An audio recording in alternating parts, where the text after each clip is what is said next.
Oke cuy, jadi sekarang hari ini dan pagi ini kita akan lanjutin nonton band Motherfucker 10. To a combination of all the aliens Let's Ben go, can bro. turn into. He absorbs Agrigor's powers, defeating him, but all that power makes Kevin lose control and he flies away. Paradox then appears, erasing 10-year-old Ben's memory of the experience before sending him back, and assures Ben that the story is not over yet. In Nor Iron Bars a Cage, Season 1, episode 17, bro. We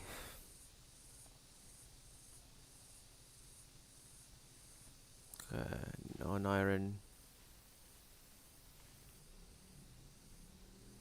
absolute power. Ini season berapa? Oh, season 2.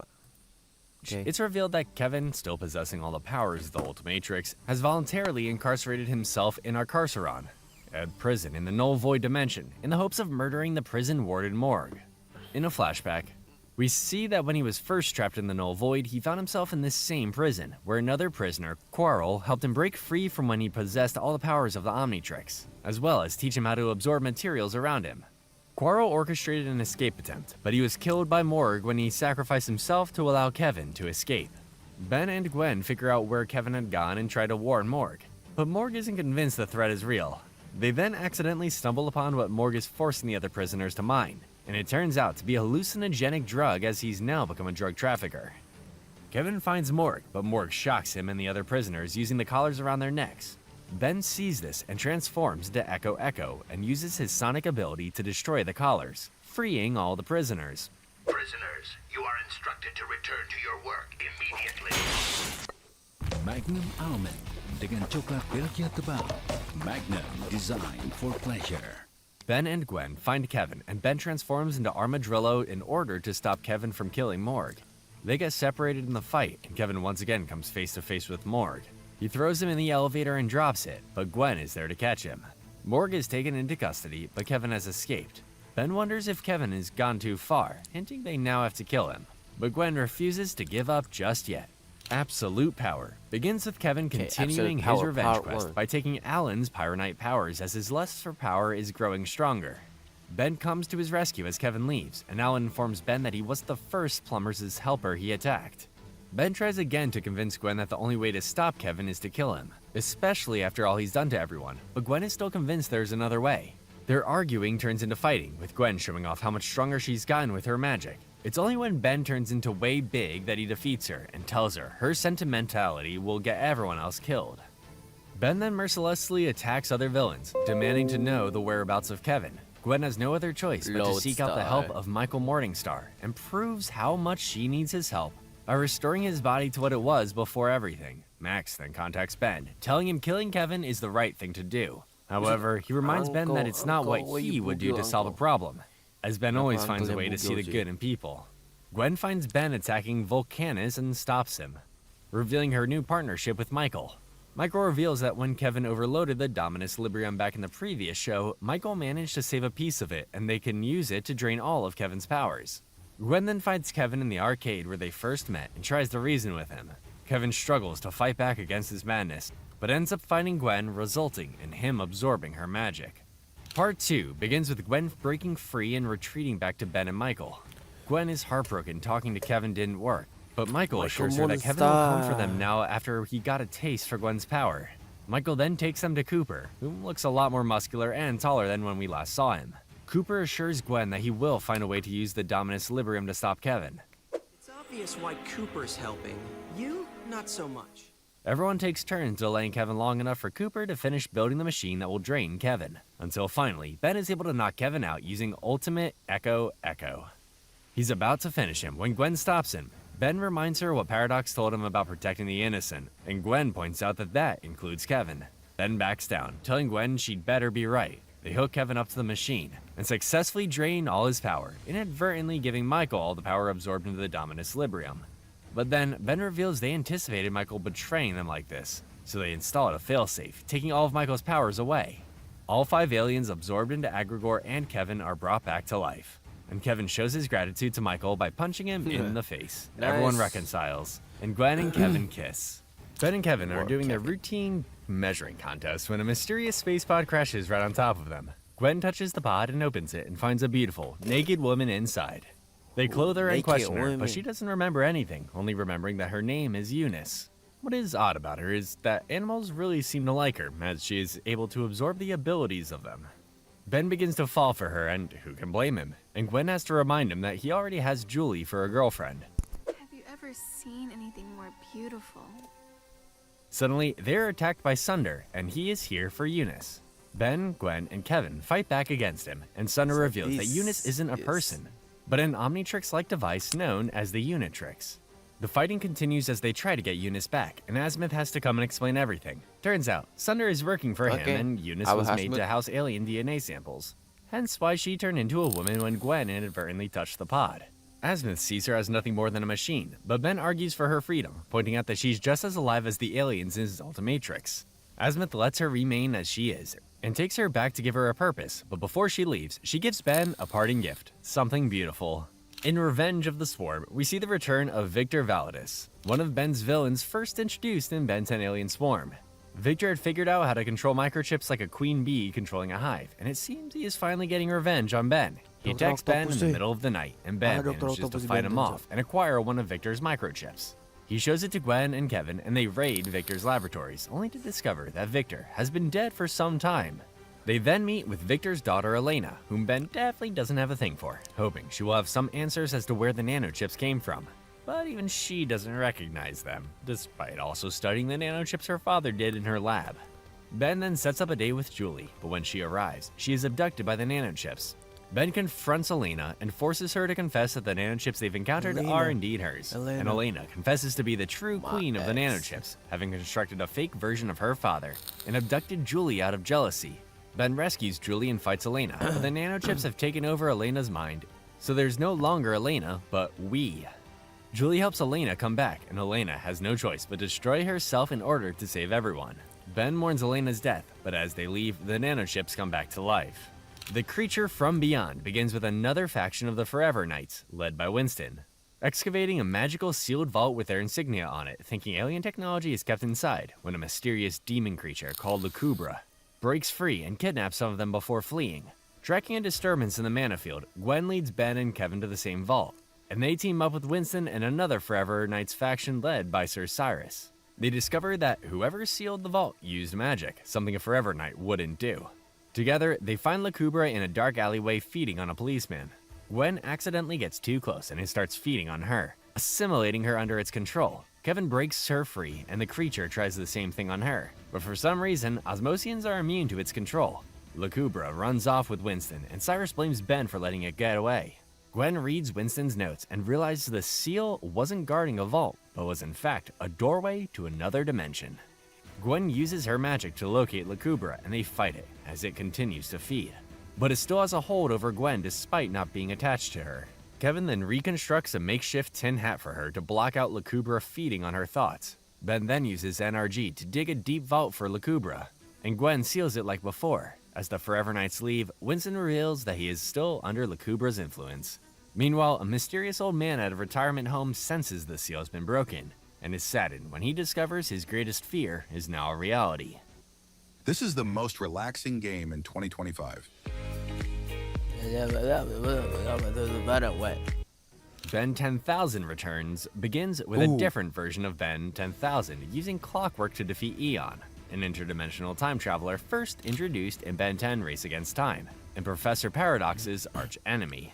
This Ben 10,000 has evolved into Ultimate Ben, giving him the powers of each alien without changing into them. Paradox informs Ben that he hasn't defeated Eon, only set him back in time. Paradox and Ben 10,000 travel to the dimension our Ben, Gwen, and Kevin are located after Gwen opened a doorway using a mysterious artifact the Ultimatrix led them to. Ben 10,000 and Paradox inform them that after being defeated, Eon began traveling between worlds, killing every version of Ben Tennyson he could find. They decide the only way to stop him is to destroy the Hand of Armageddon before Eon can enter their world. Bro, what the fuck is this? What's up, man? Fucking me is cuckoo. Woi, lihat nih siapa nih? Anjir, pria Kebumen, coy. Oh shit. Gila. Re. Makanya tadi ditanyain siapa Pak Yoga, cok. Kan yang pas kita berdua keluar gerbang asrama, Itu si Pak Yoga tuh tahu anjir. Nanyain ke gua, Dama sama Marek kemana? Kan gua bilangnya gini doang ya. Gua kan tampil. Kalau Marek gua bilang nggak tahu gitu. Aduh, gimana Re itu Re? Udahlah. You are dead, smart. However, as the two Bens begin to destroy the device, Paradox realizes that Eon is instead using their powers to open a cross-time breach. Eon emerges, prompting another fight between Eon and his army of ninjas, during which Eon permanently destroys Way Big and Swampfire, aging each form into dust. Gwen and Kevin get a closer look at the ninjas and see that they are all Bens from different dimensions, and Eon is revealed to be another alternate Ben Tennyson, who has been absorbing other Bens and making them his slaves. He intends to gain enough power to replace the timeline with one where only he exists. Luckily, Ben is able to destroy the Hand of Armageddon,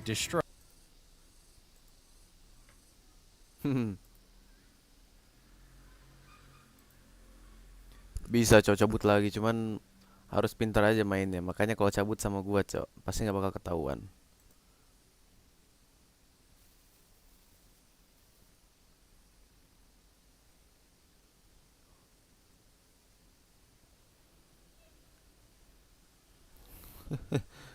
Huh.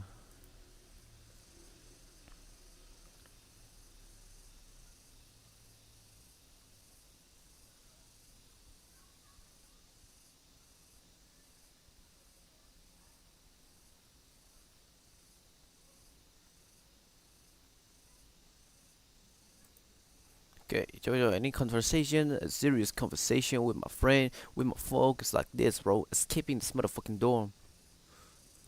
Kayaknya mah tadi ada yang videoin dah. Kayaknya habis kirim ke Pak Yoga coba. Menurut gua gitu sih dari lawannya videoin. Lo emang pada cabutnya jam berapaan, cok? Lo emang pada cabutnya jam berapaan, cok?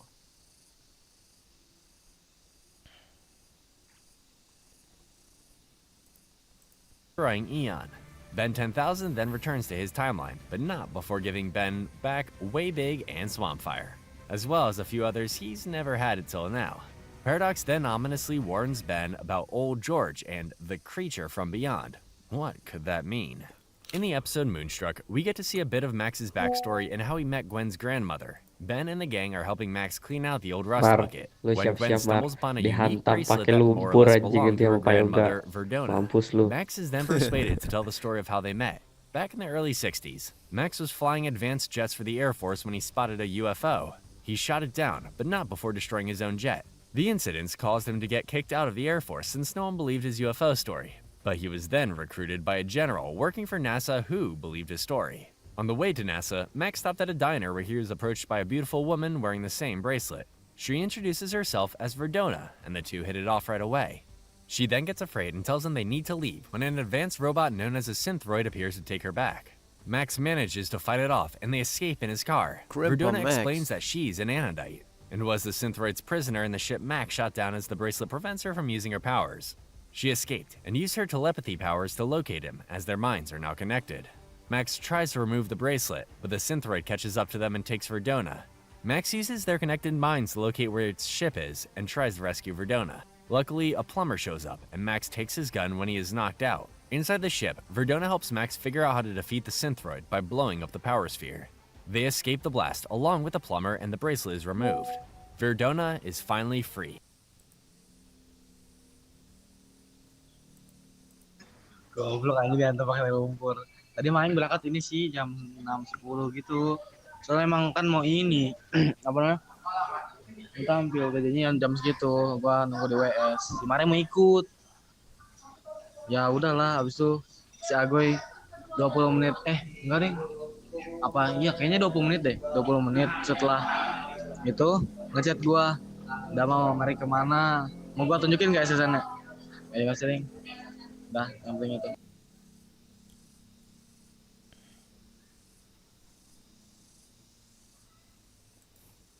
Anjing udah mampus coy itu cok. Mampus lah anjing, gak bisa ngapa-ngapain lagi kita. Aduh. Udah mampus coy itu cok. Ntar tunggu aja tuh rumahnya, kita colong aja HP-nya coy, yang sebox kontainer itu ntar sama device-nya anjir. Kita jual-jualin anjing mampus tuh. And Max is not afraid by her true form. She invites him to come with her and explore beyond where NASA will take him. Man, fucked But up. Max decides to stay as he wants to earn his place in the stars. She kisses him farewell, promising to see each other again. Why there's a lot of keys, bro, in this series, man? I just realized Bersih that shit. adalah awal kepedulian untuk mengubah. Max then explains that he never did become an astronaut, but the same plumber that helped them came back and recruited Max to be a plumber, and the rest is history. And Grandma came back too, right? I mean, you had to meet her again. Well, that's a story for another time. The season 2 finale begins with the same mysterious old man from the creature from beyond breaking into Area. Device mah kayaknya nggak disiagoy dah. Diambil duluan anjir sama penjaga, cowok, dijual-jualin atau nggak sama kasu anjir. Kata aja di marketplace banyak kali dijualin sama dia. Kayaknya gue minggu depan Patriot, cok. Gue udah gak masuk 2 kali anjing. Terus juga kalau mau cabut susah. Mau diem di kamar kan gak boleh dikunci kata dia. Sibal. Lu kalau mau cabut Jul dari subuh anjing, jadi lu habis sholat subuh langsung siap-siap cabut. Kayak gua waktu itu lah, kan gua sempet tuh Patriot cabut langsung pagi-pagi. Kayak gitu anjing, itu aman cuman ya kalau ditanyain bilang aja ketelan lumpur kali anjing.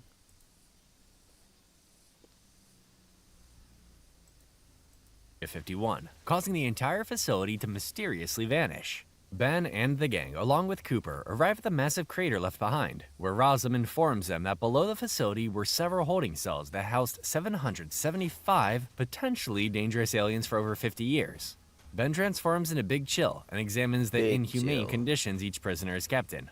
All the while, no one notices one of the prisoners trying to escape in a plumber ship. Ben tries to stop it using Wrath and manages to make it crash. Let me tell you something, stupid raft-sized hole! Raft will destroy you! They reach the crashed ship, but the failsafe auto-destruct sequence blows the ship up. Luckily, the prisoner left behind a trail of destruction, so they follow it. Oh, truck. They find the prisoner and fight it, where they learn that he was captured under. Goblok anjing ketan lumpur. Tapi susah anjing kayaknya. Kalau misalnya nih cabut, terus dia ngecekin kamar gak ada, tapi sepatunya ada itu loh. Kecuali cabutnya pakai sepatu. Gue cuma takut dia ngecekin ke lapangannya doang anjing, diliatin satu-satu.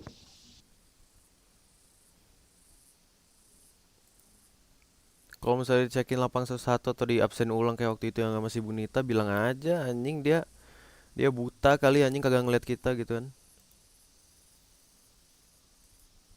Justly by the Air Force, and his entire family was killed while he was imprisoned. He vows vengeance on all those that wronged him, starting with Rosam, and escapes.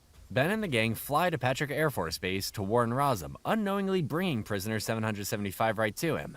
Ben uses Wild Mutt to track him, but Rosam arrives home before they can stop him. Ben then transforms into Ultimate Wild Mutt and defeats prisoner 775, but refuses to kill him even when he begs for death, whimpering like a scared child.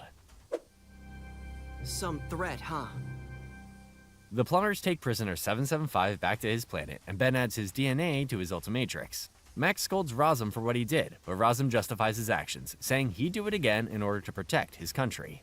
So by now you're probably wondering who this mysterious old man is. Turns out his name is George, whom Paradox warned Ben about, and is the first knight and founder of the Forever Knights. He unites the several factions of Forever Knights, and Driscoll serves as George's right-hand man. George orders a purge of all aliens on Earth, and the Forever Knights kill or drive off more than 500 aliens, including Pierce Wheels. Ben and the gang investigate the hundreds of disappearances by visiting Mr. Bauman, a local shopkeeper who sells alien provisions. They discover he's been hiding aliens trying to avoid the Forever Knights, and Ben and the others offer their help smuggling them off the planet. The supply ship arrives and the Forever Knights Gue attack, penasaran, led by itu tikus Driscoll. tuh siapa They fight tuh? them off, but Ben then Kayaknya challenges dijelasin Driscoll dah. to single combat, making Driscoll promise to let them go if he wins. Luckily, Ben forces Driscoll to yield, and his forces allow the aliens to live. Driscoll returns to George, expecting an honorable punishment, but George instead puts Driscoll in charge as he is leaving on a quest.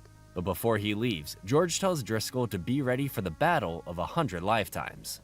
The episode The Flamekeeper Circle begins with Julie inviting Ben and Kevin to visit the headquarters of the Flamekeeper Circle, a cult she's recently joined that believes mankind was aided in developing their species thousands of years ago. They meet their leader, Conduit Edwards. who informs them that the most famous of these aliens was Dagon, whom they believe will return and has returned to help mankind and those less fortunate. While Julie expresses great enthusiasm for their cause, Ben laughs at their narrow-minded understanding of aliens and advancing a species that hasn't earned the right just yet. Suspicious, Ben uses Chameleon to sneak into the facility and discover that Dagon is in fact his greatest foe, Viljax. Vilgax, conqueror of 10 worlds, living in a fish tank in the VIP room of a bunch of people who believe that Santa drives a UFO. Viljax explains that after their last battle, he was unable to transform back into his original form and washed up on shore, where he was sold as a carnival freak exhibit. He was eventually discovered by the Esoterica, a faction of the Flamekeeper Circle who can teleport into a parallel dimension at will, and brought to their headquarters, where he's been pretending to be their Dagon, as he coincidentally just so happened to look like him. Viljax reveals the Circle are allowing him to leave off-world, just as Edwards and Julie arrive with Esoterica. Ben tries to explain that Dagon is Viljax, but only Julie believes him as a fight ensues. Gwen and Kevin arrive to even the fight, but after destroying the stolen ship Viljax was going to use, and Ben manages to break Viljax's tank, the water forces them out of the room as it closes behind them, and Ben vows to return and finally defeat Viljax. We could all argue about it some more over dinner. I never did get my dessert.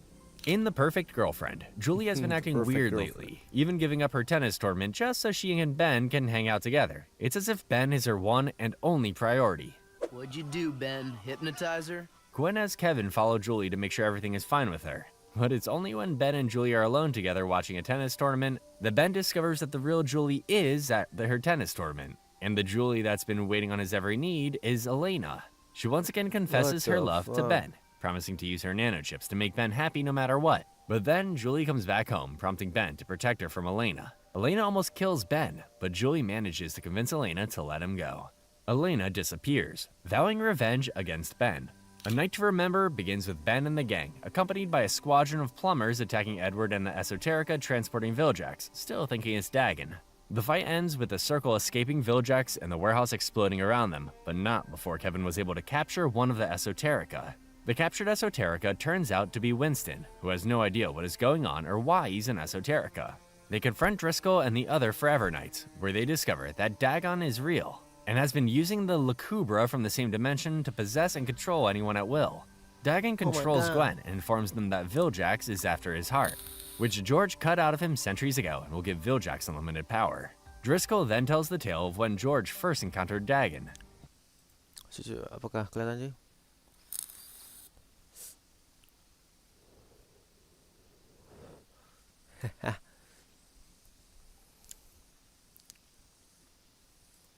Which becomes the origins of the myth St. George and the Dragon. George cut out Dagon's heart with his sword, Ascalon, and sealed Dagon away in another dimension. So long as Ascalon remains pierced in Dagon's heart, he will never regain his full power. Gwen figures out where George is gone, and as expected, Driscoll betrays their truce while they rush to George's aid. Driscoll and his knights reach the shrine where Ascalon and the heart are kept, but they're ambushed by Esoterica, allowing Viljax to touch the sword first, absorbing the power of the heart. His form is restored, with a few upgrades, and he attacks both armies. Dagon then possesses Winston and tells Viljax to break the seal so he can obtain more power. After regaining consciousness, Gwen senses what happened and transports him to the seal, just in time to see Viljax break the seal. However, Viljax is absorbed into the other. Rasa manis gurih tuh kayak gimana sih? Rasanya kayak crackers renyah yang dipanggang hingga keemasan dengan krim keju. The other dimension, leaving behind Ascalon. Realizing they are lost, George reassures them that victory is possible as he reunites with his sword, restoring his youth. Let the dragon come. Picking right where we left off, Solitary Alignment begins with Azimuth coming out of the shadows to reveal that he was the one who built Ascalon, and he demands it back. George refuses to give it back, so Azimuth orders Ben and the others to fight him. But the sword is too powerful, allowing George to easily defeat them and leave for Area 51. Ben is confused by what just happened and forces Azimuth to explain everything. Centuries ago, Azimuth and his lover Zenith lived on Primus, where Azimuth was seeking to understand the fundamental forces of the universe. Azimuth ultimately developed Ascalon to manipulate reality itself, but Zenith left him out of disagreement with his irresponsible behavior. That I was once young and stupid as you are at this very moment. Later, an Incursian stole Ascalon wanting to use it for battle, but his actions eventually led to the destruction of his entire planet.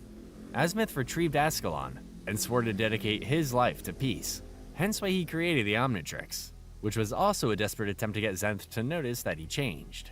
Azimuth then gave the sword to George in the year 1131 so he could defeat Dagon. But Azimuth fears he won't be able to defeat him a second time because Dagon won't underestimate him this time. Taking a break from this main story, as we see Gwen breaking into Hex's library in the hopes to find a way to free Charmcaster from the Ledger domain.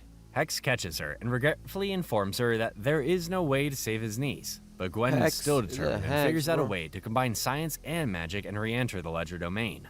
They discover that Charmcaster managed to defeat Adowaitia and has now been drained of all his mana. She kills Adowaitia once and for all, and reveals she plans to drain all the energy from every life force in the dimension as part of a ritualistic sacrifice in order to resurrect her father. Ben transforms into Edel, an alien similar to Upchuck, as they try to stop Charmcaster. But Charmcaster ends up killing all three of them, stealing their mana. She then summons Dagon, asking for the return of her father in exchange for all the souls she collected, and Dagon accepts her bargain.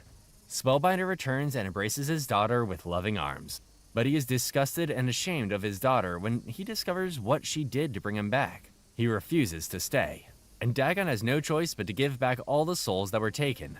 Ben and the others come back to life and leave Charmcaster in the Ledger domain, unsure what to do next.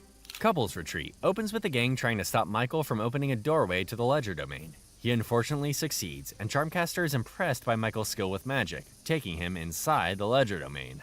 The two start falling in love with each other, and Michael discovers his powers increase the more he remains in her presence.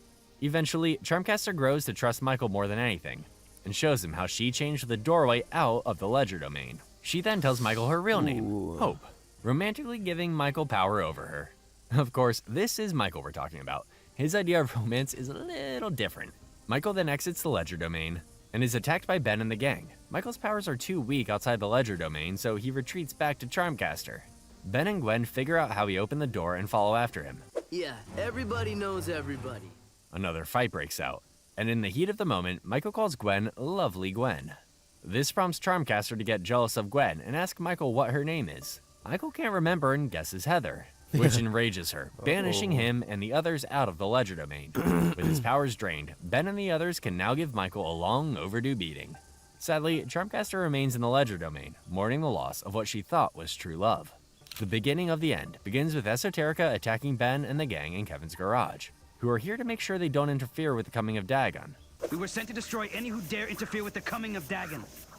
At that moment, the Forever Knights are waging war against the Esoterica as George charges ahead towards the seal. It is during this fight that many Forever Knights are killed, including Patrick, Urian, and Driscoll. Ben and the others crash the war, trying to side with the Forever Knights, but they still see Ben as a threat. George, along with Winston, make their way closer to the seal, but Edward stops them, wounding Winston. George manages to kill Edwards, and Winston shortly succumbs to his wounds, with George honoring him, saying he died like a knight. George reaches the seal and faces Dagon's herald, which turns out to be Viljax, now infused with a Lucubra. Ben comes to George's aid, but it's too late. Viljax breaks open the seal, revealing a tunnel leading to Dagon's dimension, though Dagon himself is still trapped in the seal. Part 1 of The Ultimate Enemy begins with Viljax releasing a powerful energy wave that turns everyone on Earth into Esoterica, except for Ben, Gwen, Kevin, George, and Julie, thanks to Ship protecting her. They continue to fight Viljax as the seal gets weaker and weaker, with Dagon granting Viljax more power in order to prepare for this coming. Gwen and Kevin go back to Gwen's house, hoping to find an answer on how to contain Dagon, when they are attacked by hordes of Esoterica. Look, for all we know, I could be shooting your mom, or Julie, or Grandpa Max. They retreat inside her home and cast a protective shield, but as they go through her books, Dagon takes control of Gwen, bringing her back to the seal. Gwen uses the full potential of her Anodite abilities to break the seal, but luckily Kevin manages to block her mind like last time, knowing she could never hurt him.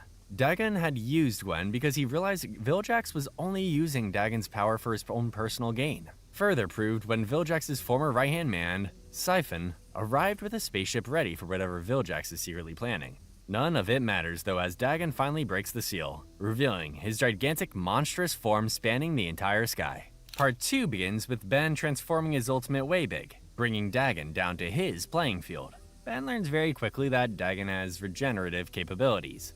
Therefore, he cannot be defeated conventionally. Dagon turns his attention to George, and he and Ben work together to take Dagon down. But it's still not enough. Eventually, it is just George left standing, and Dagon unleashes a powerful burst of energy. that disintegrates George. Rest in peace, the greatest knight who ever lived. Rest in peace, Viljax George. then reveals his secret plan all along and goads Dagon into attacking his traitorous servant. Dagon fires a powerful blast at a machine operated by Siphon that absorbs all of Dagon and his power. Siphon then fires the machine at Viljax, making Viljax the most powerful being in the universe. Now I am the Dagon. Gwen teleports the gang to the decommissioned plumber's headquarters hidden in Mount Rushmore, but Viljax easily finds them, unleashing his power and the esoterica on them. Gwen powers up the base's defenses and Viljax still punches through, once again leaving Ben the last man standing against Viljax. Ben then uses Ascalon and absorbs all of Dagon's power out of Viljax, returning him to his original form. Now possessing both the power of Dagon and the Ultimatrix, Viljax tempts Ben with using that power to create a universe to his liking, where there is no evil and Ben can finally be the hero he's always wanted to be. Julie arrives thanks to Ship and argues that if Ben does this, he's no what better the than hell, Viljax or any of the other foes he's faced. Gwen and Kevin take her side, with both of them using their own experiences, possessing that much power as forewarning. Ben thinks for a second, reflecting on everything they've done up to this point, and decides to use all the power to return the esoterica on Earth back into humans. He then gives up the power and Julie kisses Ben. Azimuth then appears, proud of Ben, and takes the sword back, promising to keep it safe. He then takes Ben's Ultimatrix back and gives him an official Omnitrix. Hey, no longer using a Omniverse prototype Trix, bro, like he did motherfucker. before. He makes Ben promise to keep doing the right thing, and maybe one day finally override the Master Control. And that, my friends, is the end of Ben 10 Ultimate Alien. And I had a lot of fun reliving the nostalgia of this iconic show. There are still other Ben 10 shows to cover, so be on the lookout for those soon to come. Thanks for watching, and if you like what you saw, hit that like button. Let's go, bro. Nivea Super Tan Omniverse. Glow Perfection untuk kulit cerah dan glow up dalam 5 hari.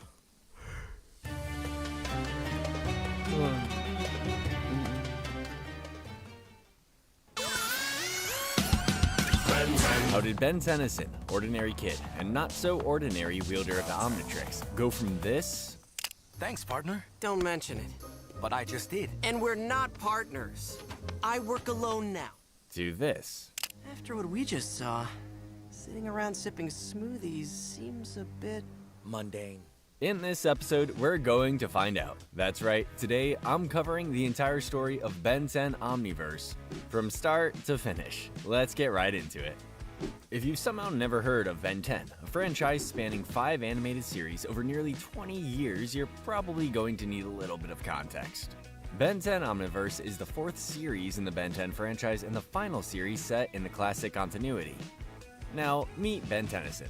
He was an ordinary 10-year-old until he stumbled Yes, upon the 18 Omnitrix, episode a and powerful 8 watch-like season. device that allowed him to turn into 10 different aliens, hence Ben 10. Ben 10 Omniverse begins when Ben, sometimes referred to as Ben Prime, is 16, and he's collected a lot more alien DNA for his Omnitrix since then. The Omnitrix was created by Azimuth, an elderly Galvan alien and the smartest scientist in the galaxy. Sorry. The smartest scientist in 5 galaxies. He has to correct people on that a lot. You're the smartest guy in 3 galaxies? 5, actually, but who's counting? Next up is Grandpa Max, the greatest plumber in the entire Milky Way galaxy. Oh, sorry, not toilet plumbers. These plumbers are an intergalactic law enforcement organization created to protect Earth from various alien threats. You'll often see Grandpa Max with Gwen, Ben's superpowered cousin, and Kevin, Gwen's superpowered boyfriend. Brooke is a new character to the Omniverse series, hired by Max to be Ben's partner after Gwen left for college. Brooke is a lot less freewheeling than Ben, but they grow to have a mutual respect for each other. Brooke is from the planet Ravana, and doesn't understand a lot of metaphorical Earth expressions. So, he gets confused from time to time, but otherwise, he's like an encyclopedia of knowledge. There's a ton of other characters we could get into, but that should cover you for now. Let's dive in. The first episode of Season 1 is titled The More Things Change Part 1. The pilot kicks off with an 11-year-old Ben as forearms against a mechamorph named Malware. Ben transforms into Feedback and defeats Malware with ease, but something tells me Malware won't be gone for good.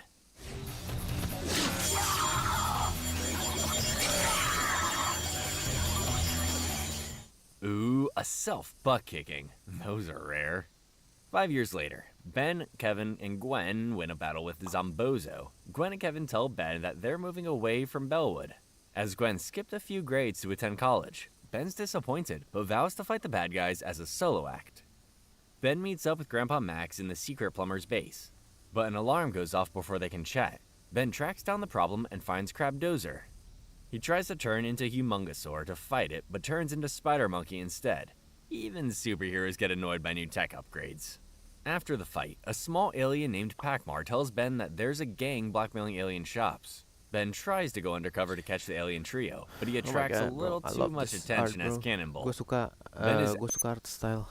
Pokoknya Omniverse nih favorit gue cuy art stylenya. Tapi beberapa alien itu yang di redesign agak jelek anjing, kayak Spider Monkey tadi kenapa dagunya ke depan banget, terus Cannonball. Outmatched in the 3-on-1 alien fight, but Rook, a plumber sent by Max to be Ben's new partner, helps him tag team the gang of criminals. Rook is, well, a rookie, and super by the book. So he rubs Ben the wrong way right off the bat. Ben makes it clear that he doesn't want a new partner. But Rook continues on with him regardless. He and Rook work together to dispose of the bomb, but the alien gang escapes. Ben and Rook run after them and discover a secret city named Undertown. Kyber, a mercenary who dubs himself the greatest huntsman in the galaxy, has been watching this whole thing from afar super creepily. He sends his pet in after Ben and Rook. The second episode of this two-parter is titled The More Things Change Part 2 and picks back up in the city of Undertown. Ben reiterates to Rook that they are not partners, while they chase down the alien gang. Kyber, meanwhile, tracks Ben with his pet in an underground transit tunnel. Not a very nice doggy. Hunt him up. Ben wants to explore the fun, cool city, but Rook wants to continue their investigation into the alien gang terrorizing the town. Ben isn't super worried, he says, because sooner or later, the big bad will send their minions after him. Not the best strategy, but right on schedule, Kyber's pet morphs into Bug Lizard and attacks Ben in the marketplace. They fight for a little bit, but Kyber calls Bug Lizard back when he sees Rook. Rook and Ben head to an alien bar that Bubble Helmet frequents. Ben transforms into Terraspin, choking all the bar patrons with non-poisoned air. Bubble Helmet tells them he'll talk when he can breathe. Rook returns his helmet, and Bubble Helmet zips off. Ben is annoyed that Rook fell for such a dumb trick, but Rook points out that following him will lead them to the big boss. Soon, they find Siphon. Siphon has been running a mob-like protection racket and intimidating local businesses, and he plans to extend his terrorizing to the surface. Siphon's goons attack Ben and Rook. Ben transforms into Armadillo, and he and Rook fight off the bad guys. Break it up, people! Better yet. I sense a partnership forming. Siphon takes on Armadillo, and Kyber sends in Bug Lizard to end the battle. Ben transforms into Shock Squatch, while Rook takes that's on my favorite Siphon. alien, bro. And My Rook favorite even gets a alien in halfway the decent Omniverse is wisecracking. Squash Shock. Ben and Rook win the battle, but Bug Rabbit Lizard Tank. escapes in a cloud of gas. Siphon and his goons are arrested and taken away by the plumbers. Grandpa Max tells Ben that he doesn't have to have a partner. He just thought that Ben was ready to be a mentor. Rook brings them some chili fries to share, which is what really seals the deal. Chili fries are Ben's favorite food, and he inhales them. Next time, lead with the chili fries, Rook. Next up, we've got episode 4 of season 1, titled Trouble Helix. Kyber the Huntsman sneaks into the plumber HQ and inserts a device. Lu kenapa pada overthinking dah? Kalau lu mau cabut mah cabut aja, anjing, orang nanti lu yang gantiin juga. Sama gue juga kagak di WA anjir sama si tuan di SL, cok.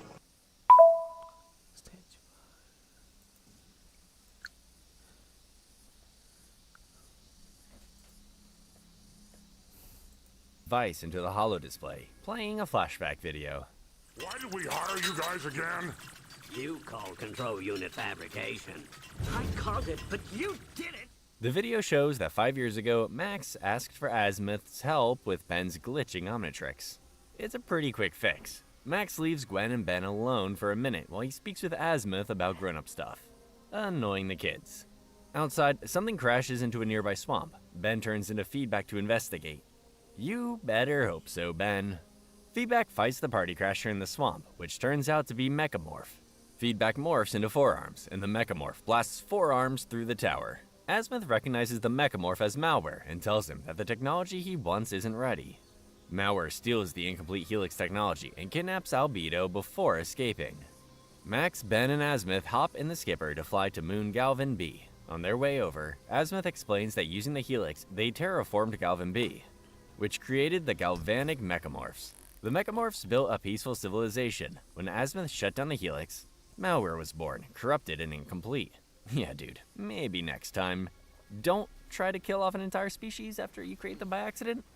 Azimuth says he's trying to fix it, but if it's handled incorrectly, there could be a massive explosion, and malware is not the type to handle things delicately. Ben transforms into Heat Blast to fight malware. Albedo completes the helix work, and malware absorbs its powers, turning into a giant red mechamorph. Ugh, I know, supervillains are always yammering on about the same, 3 things. Malware declares that he will upgrade himself again with Ben's Omnitrix. Ben transforms into Cannonbolt, saving Azimuth and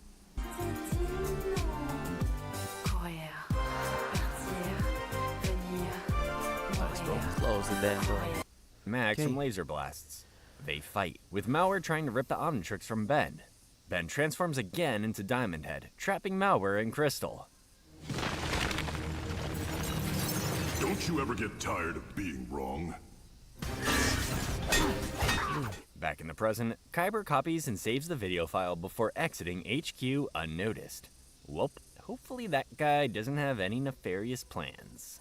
The next episode we're covering is episode 7, So Long and Thanks for All the Smoothies. 3 missiles fly down from the sky, anchoring the planet to the Contamelia ship.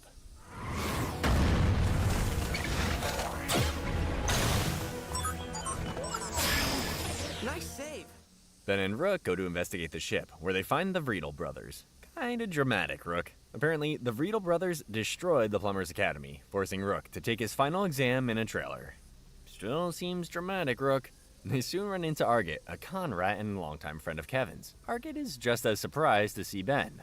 Argit has the Annihilarg, a legendary doomsday device that may or may not destroy the universe when detonated. It also may or may not create a new universe. Talk about a dangerous coin flip. But before they can discuss much further, an Incursian warship attaches itself to the Contamelia. Ben, Rook, and the Vriedel brothers take out Incursian soldiers, and Ben confronts their leader, Emperor Milius.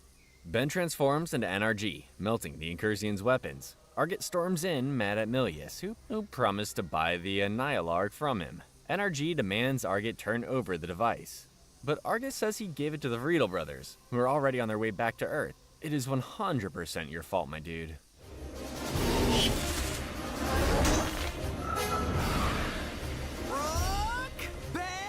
Everyone lands back on Earth. Argit dives after the Doomsday device, which gets chaotically tossed around and activated. Ben transforms into Alien X as the universe is being destroyed, enabling him to reverse the process.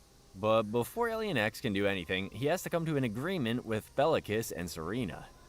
Alien X recreates the universe after a quick bickering session. Yeah, Ben would probably sound pretty insane repeating that story. Udah apa?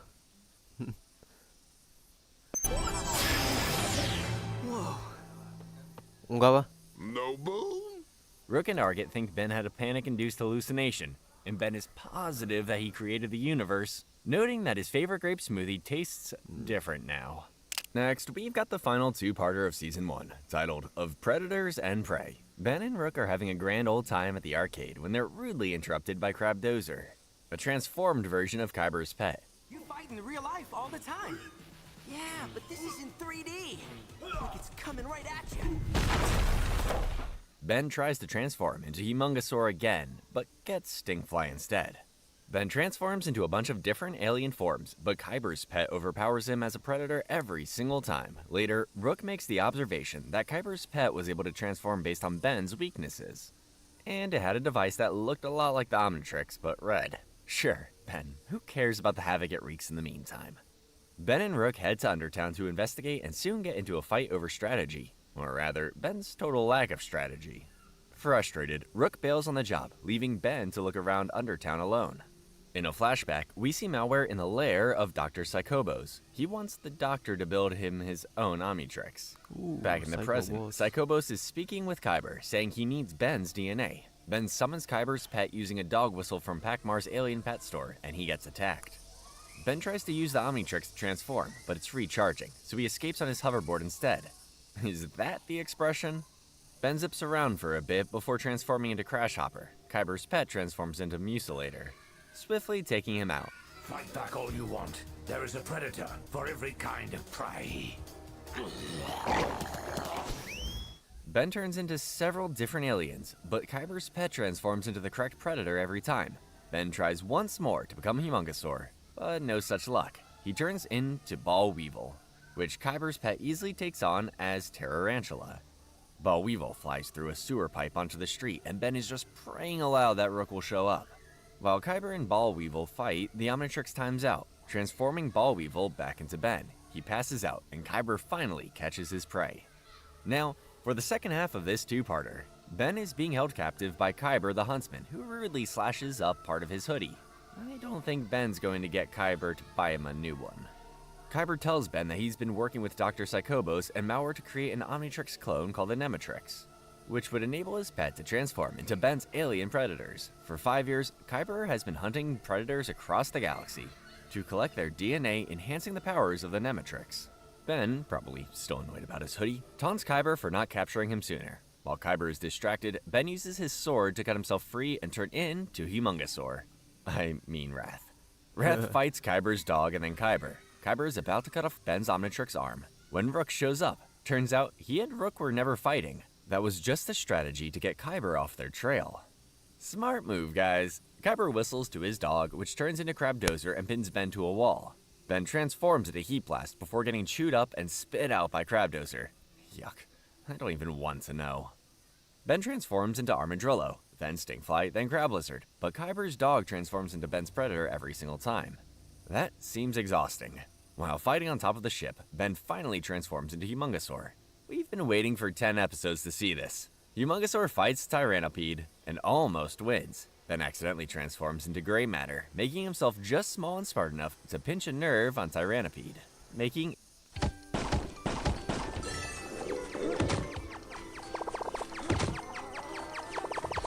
it pass out. Rook is not faring quite as well in his fight against Kyber. Kyber is just about to deliver the final blow when Ben flies in as Big Chill, freezing the bad guy and saving his partner. They escape, and Kyber's ship crashes into the ground. But Kyber and his dog survived.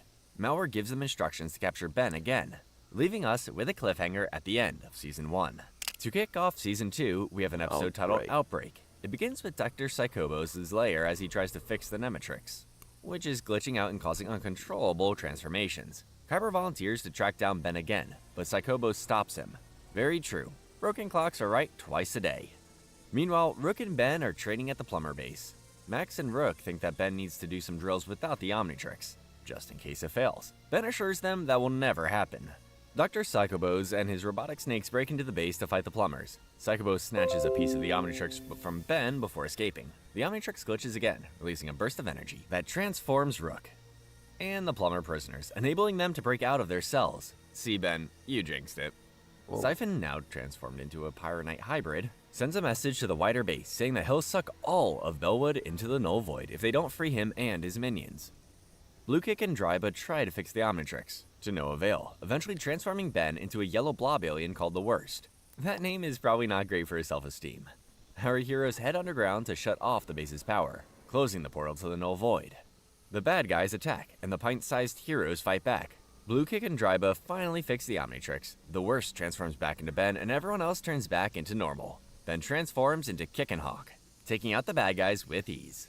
Back on the ship, Dr. Psychobos puts the stolen Omnitrix part into the Nematrix. Mauer is upset that the doc didn't kill Ben, but Psychobos says that their real enemy is Azimuth. Next up in an episode titled Many Happy Returns, Gwen and Kevin make a surprise visit to see Ben and go to Mr. Smoothie to catch up. Kevin tells Ben that he needs to stay hidden, but they're interrupted by a ship blowing up Kevin's car. And nearly blowing up Gwen. But good thing your girlfriend can protect herself with a powerful mana bubble, right, Kevin? Rook arrives in the proto truck, and they engage in a flying car chase. Ben transforms into blocks and stops the ship, throwing it to the ground before our heroes make their escape. Kevin reiterates that he needs to hide. Damn. So Ben takes the gang into Undertown. The ship from earlier returns.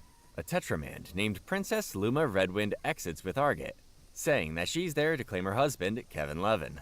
Still not as painful as a heartbreak. The heroes escape into a sewer tunnel, and Kevin confesses that he promised Luma his hand in marriage in exchange for a piece of tech.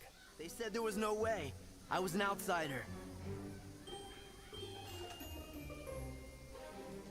Luma catches up to them and starts fighting with Kevin and Rook.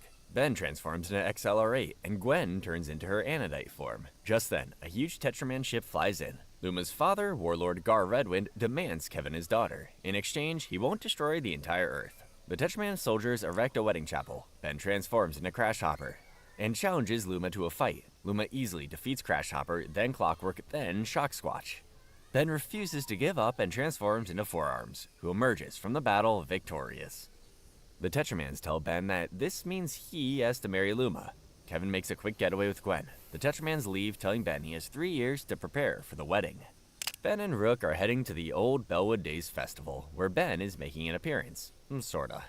Fame ain't all what it's cracked up to be, Ben. The festival is interrupted by Kyber's pet, aka Bug Lizard. Ben transforms in a Heat Blast before getting knocked around by Crabdozer. Ben fights the Crabdozer turned Slamworm before it transforms again into Hypnotic. This thing can instantly match me, alien for alien now. It almost hypnotizes Ben as Big Chill, but he manages to brush it off. Flashback time! 11-year-old Ben and Gwen are with Grandpa Max on their way to Mount Rushmore, which is also a fully functioning plumber base. Max shows the kids a captured Psycholeopteran, which is the same predatory species as Hypnotic. An alarm goes off. Mauer begins attacking the plumber base, but Max swiftly defeats it using a tachyon cannon. Or maybe not. Malware reforms, absorbing the tachyon cannon. Ben transforms into Feedback, enabling him to defeat Malware. As they fight, Kyber sneaks off to steal DNA from the Psycholeopteran. Which brings us back to the present, where Ben realizes that his enemies are obtaining DNA samples from predators to perfect the Nemetrix. Hypnotic puts Big Chill into a trance, and Ben has a fantasy where he sees himself as a famous hero. But he's able to talk himself out of it, because fame and fans aren't really what being a hero is all about.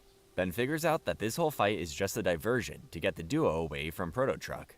Ben sees Malware inside the truck destroying its memory core. Ben transforms into Humongosaur to fight Malware, but Malware escapes while Ben is saving kids on a bus. Later, a kid comes up to Ben to thank him for saving his life. And that's why you do this hero stuff, Ben. Next up is episode 9 of season 2, titled Store 23. Max and Ben are fighting Liam, the giant chicken guy from Siphon's gang, when Ben gets distracted. Next time, get into showbiz, Ben. Max scolds Ben for his antics. Ben recruits Blue Kick and Drive to help him find the 23rd Mr. Smoothie store, which is literally materializing and disappearing before their eyes. Inside, Ben finds Professor Hoakstar, who is trying to create a Mr. Smoothie store that exists in every dimension at once. And now, they've been transported to a new universe. There's a ruckus outside, and Ben goes to investigate. This universe has a familiar-looking hero, a younger, richer Ben who calls himself Ben 23. Ben 10 introduces himself, and they both agree, this is pretty awesome. Ben and Ben 23 go to Mr. Gyro, where Ben 23 is mobbed by fans. Ben is pretty jealous. He takes a message from Max on his Omnitrix, prompting Ben 23 to see that Grandpa Max died in his universe. 7-7 launches a rocket on both Bens. A fight breaks out, and 7-7 brings a few friends. Ben transforms in a Heat Blast, and Ben 23 transforms into Electric Yeti so they can duke it out. Together, they win the fight. Ben 23 finds Azimuth 23 in a robotic suit and almost kills him, but Ben stops him. Ben 23 asks Ben how to tell good aliens from bad ones. Ben tells his interdimensional little brother that Azimuth 23 gives great advice, the kind Grandpa Max would have given him. Ben makes it back to his own universe and gives Grandpa Max a big hug. Sometimes, all you need is a stern talking to from someone you love, eh, Ben?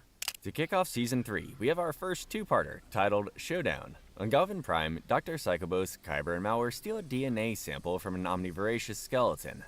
Just the bad guys getting a DNA sample from the most dangerous predator in the universe. No big deal. Meanwhile, Ben and Rook are patrolling through Undertown. Rook asks Ben why he doesn't use feedback anymore, but Ben says he doesn't want to talk about it. Back on Galvin Prime, Azimuth is confronted by Dr. Psychobos, Malware, and Kyber, who brag about their mad science skills creating the Nemetrix. Yeah, but Azimuth gave you a pretty big head start by creating the Omnitrix in the first place. Suddenly, Azimuth teleports Ben as Humongosaur and Rook out of Undertown onto Galvin Prime, where they fight Kyber's pet, Omnivoracious. Damn.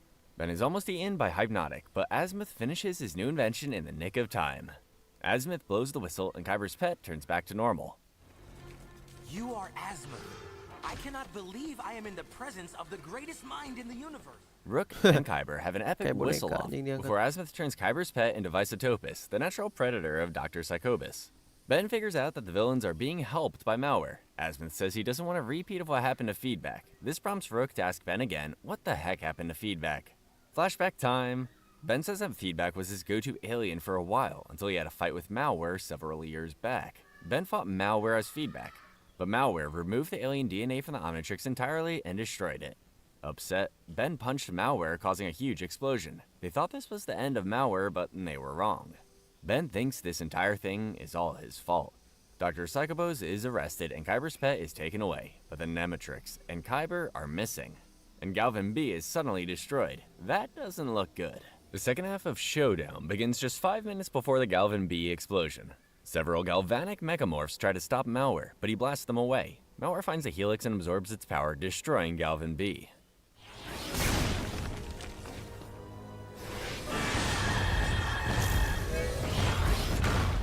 Back on Galvin Prime, Ben, Rook, and Azimuth are dealing with the explosion's aftermath. Asteroids crash down from the sky. Azimuth says that these aren't ordinary rocks, but pieces of malware. Great. No one has any ideas, not even the guy who created malware in the first place. Azimuth tries to get malware to join the heroes, but he isn't interested. He wants to take over all of Galvin Prime. Malware attacks. Ben transforms into Humongosaur to fight back. Malware grabs Humongosaur and begins absorbing him.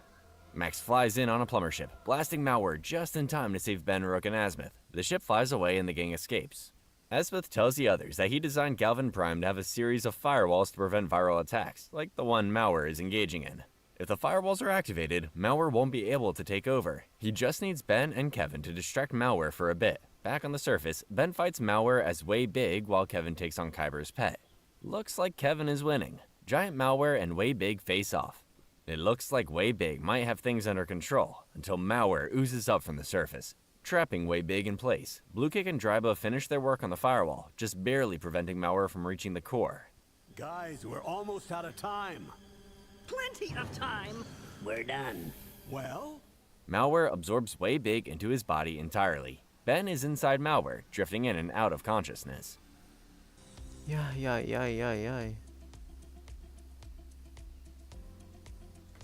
The fuck is that face, bro?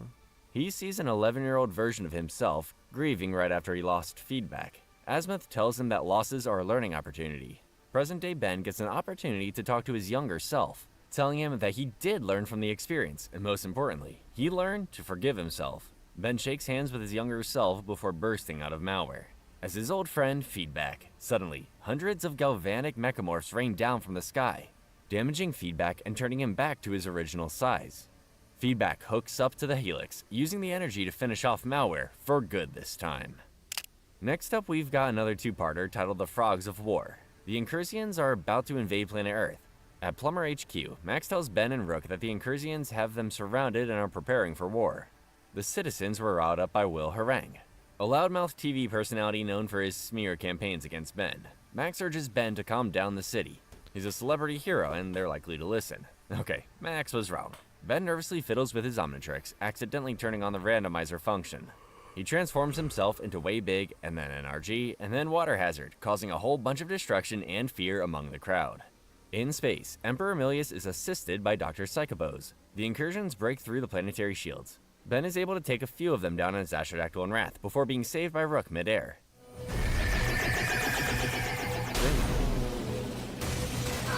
Bring it on, froggies! They return to base, where the plumbers are preparing a plan of attack. Max tells Ben to sit this one out until the randomizer function can be shut off. Ben ignores the orders and jumps on Rook's ship. Their ship crashes onto Emperor Milius's, and Ben, as Nanomech and Forearms, takes out a bunch of incursions with the help of Rook. But Ben's Omnitrix is still glitching out, only letting him stay as any given alien for a few minutes at a time. Ben gets a few good licks in as Big Chill, Accelerate, Humongosaur, and Crash Hopper before the ship crash lands on Earth. Yeah, Ben, looks like you have things totally under control. Outside the ship, Max and Atia have their armies facing each other. Dr. Psychobos presses a button, releasing large mutated Toku stars all over the planet. To protect the citizens on Earth, Ben reluctantly surrenders. Bill Harang reports that the incursions have taken over Earth, and he's proud to say that Ben Tennyson has been blasted into space. The next episode is the second part of the Frogs of War. Ben has been exiled to space. Emperor Milius has taken over the Earth. Will Harang, however, thinks this whole thing is hunky-dory. Yeah, the group bombing the White House are probably not the good guys, Will. Milius has taken over the entire planet with his army of Waybads. Meanwhile, Gwen, Kevin, Rook, Arget, and Bluekick are trying to launch a counterattack without much success. Arget suggests going after Dr. Psychobos, since he has the power to control the Waybads. The gang assembles outside Psychobos' convoy to hijack it, but it's a setup. Arget already made a deal with Atia to betray his friends, and the heroes are arrested, and that's why you can't trust bad guys, Arget. Another incursion takes out Atia and the others before beckoning the others to follow him. He introduces himself as Bullfrag and leads them to a spaceship where they can escape. Bullfrag tells the gang he has a plan to take down Psychobos and rescue the plumbers. Bullfrag helps get the team into the base, enabling Rook to hijack the security system. The plumbers are freed, including Max. Bullfrag refers to Max as Grandpa, revealing that Ben was working undercover as Bullfrag. Gwen says she knew this already. Ben tells them that Azimuth picked him up from the space pod and fixed his Omnitrix, adding incursion DNA so Ben could infiltrate Atia's forces. A Waybad is incoming, and Ben transforms into Way Big to fight it. Rook, meanwhile, takes down Psychobos, but the Waybads continue to attack. Milius, furious that Ben has returned, sends his ship after him. This is getting to be quite the jam.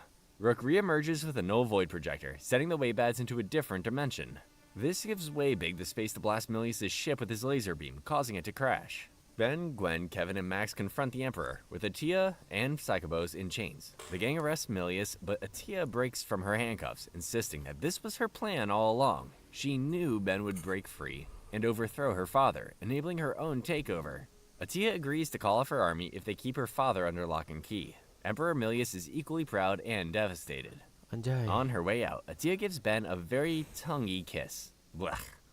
And now, we're kicking off Season 4 with an episode titled Food Around the Corner. A spaceship full of flea-like aliens called Helix drop onto an unknown planet, getting ready to drill for some resources. But the planet is actually Ben as Gravitek. My favorite one. He's about to negotiate a peace deal between the Apoplexians and the Leodons. Being a hero is a thankless job, Ben. Reasons are good, Colonel. Complete scans on all spectrums. We have a gravitational field, an environment, and no sign whatsoever. The conference begins, and both sides start bickering immediately, threatening war. Gravitak calms everyone down, but the construction and drilling happening on his skin makes him a little testy and a lot itchy. I'm itchy just thinking about this. From another room, Max and Rook see the Helix on Gravitak's skin. Rook is shrunk down to a microscopic size and grapples onto Gravitak. Rook approaches the Helix, asking them to halt operations. They aren't interested and plan to drill into Gravitak's core, which could kill Ben. Rook fights off some of the Helix workers, who blast Gravitak with grenades. This causes some drama in the regular-sized world. Can someone get this guy an allergy pill? Rook gets in touch with Ben, telling him that he could explode at any minute. He tries to leave, but the leader of the Leodons, Poltroon, traps everyone else in the room before escaping himself.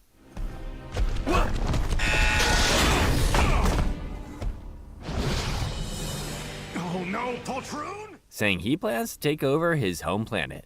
Rook finally finds the Omnitrix, disabling it to turn Gravitak back into Ben. Ben transforms into Jury Rig. Escaping from the locked room, Ben transforms into Wrath and beats the crap out of Poltroon, with a last-minute assist from Rook, who destroys Poltroon's sonic frequency device. At Burger Shack, both sides finally reach a peace agreement. Poltroon was arrested, and invaded by the Helix. That's some satisfying karma right there. The next episode in Season 4, Episode 6, titled Automotives. It kicks off with a flashback from 5 years back, with Kevin in the Null Void with Arget, where a robot named Otto is helping them escape from the Void, or so they thought. Didn't anyone teach you guys about robot stranger danger? Back in the present, Kevin and Rook are traveling on the planet Koros, home of the Tetramans. They're attending the Koros car show when they run into Arget, and then Otto. Kevin and Arget try to charge him, but they're stopped by Otto's violent offenders. Otto pleads innocence, saying he tried to pull them out of the Void, but Kevin doesn't buy it. The violent offenders attack. Rook calls Ben for backup, but his call is cut short. Rook and Metal Kevin fight the offenders, and soon they're arrested. Arget decided to stay away from the fighting. Yeah, totally Arget. Warlord Gar thanks Kevin, Rook, and Arget, saying they'll be honored guests at the car show. Otto and the violent offenders break out of the cell with stolen cars. Kevin and Rook hop on a Tetraman piece to chase them. Otto's group bursts through the main gate. Arget picks up Kevin and Rook with a proto-truck and Kevin's car, and they chase Otto and his gang, eventually arresting them again. But soon, the proto-truck merges with Otto, turning into a giant robot. Would be way cooler if I didn't think he was going to kill everyone. Ben teleports onto the scene and transforms into Upgrade. tuning Kevin's car into a giant galvanic mechamorph robot. They have an awesome battle, and Ben takes down Otto. Since Kevin's car was destroyed, Warlord Gar gives Kevin one of his as a thank you. Masih pakai camper? Ganti Stella Pocket. Wanginya lebih segar. Stella Pocket, toilet selalu wangi. Ya, para juara tampak kelelahan. Dan ini susu juara yang mereka butuhkan. Siapa yang dapat? Next up is an episode called The Ultimate Heist. Ben and Rook are in Undertown looking for Inspector 13, who is harboring illegal alien tech. Ben gets a little distracted as usual. Never too early to shop for gifts, Rook. They run into Argate, who's received some very positive attention for his role in the incursion invasion.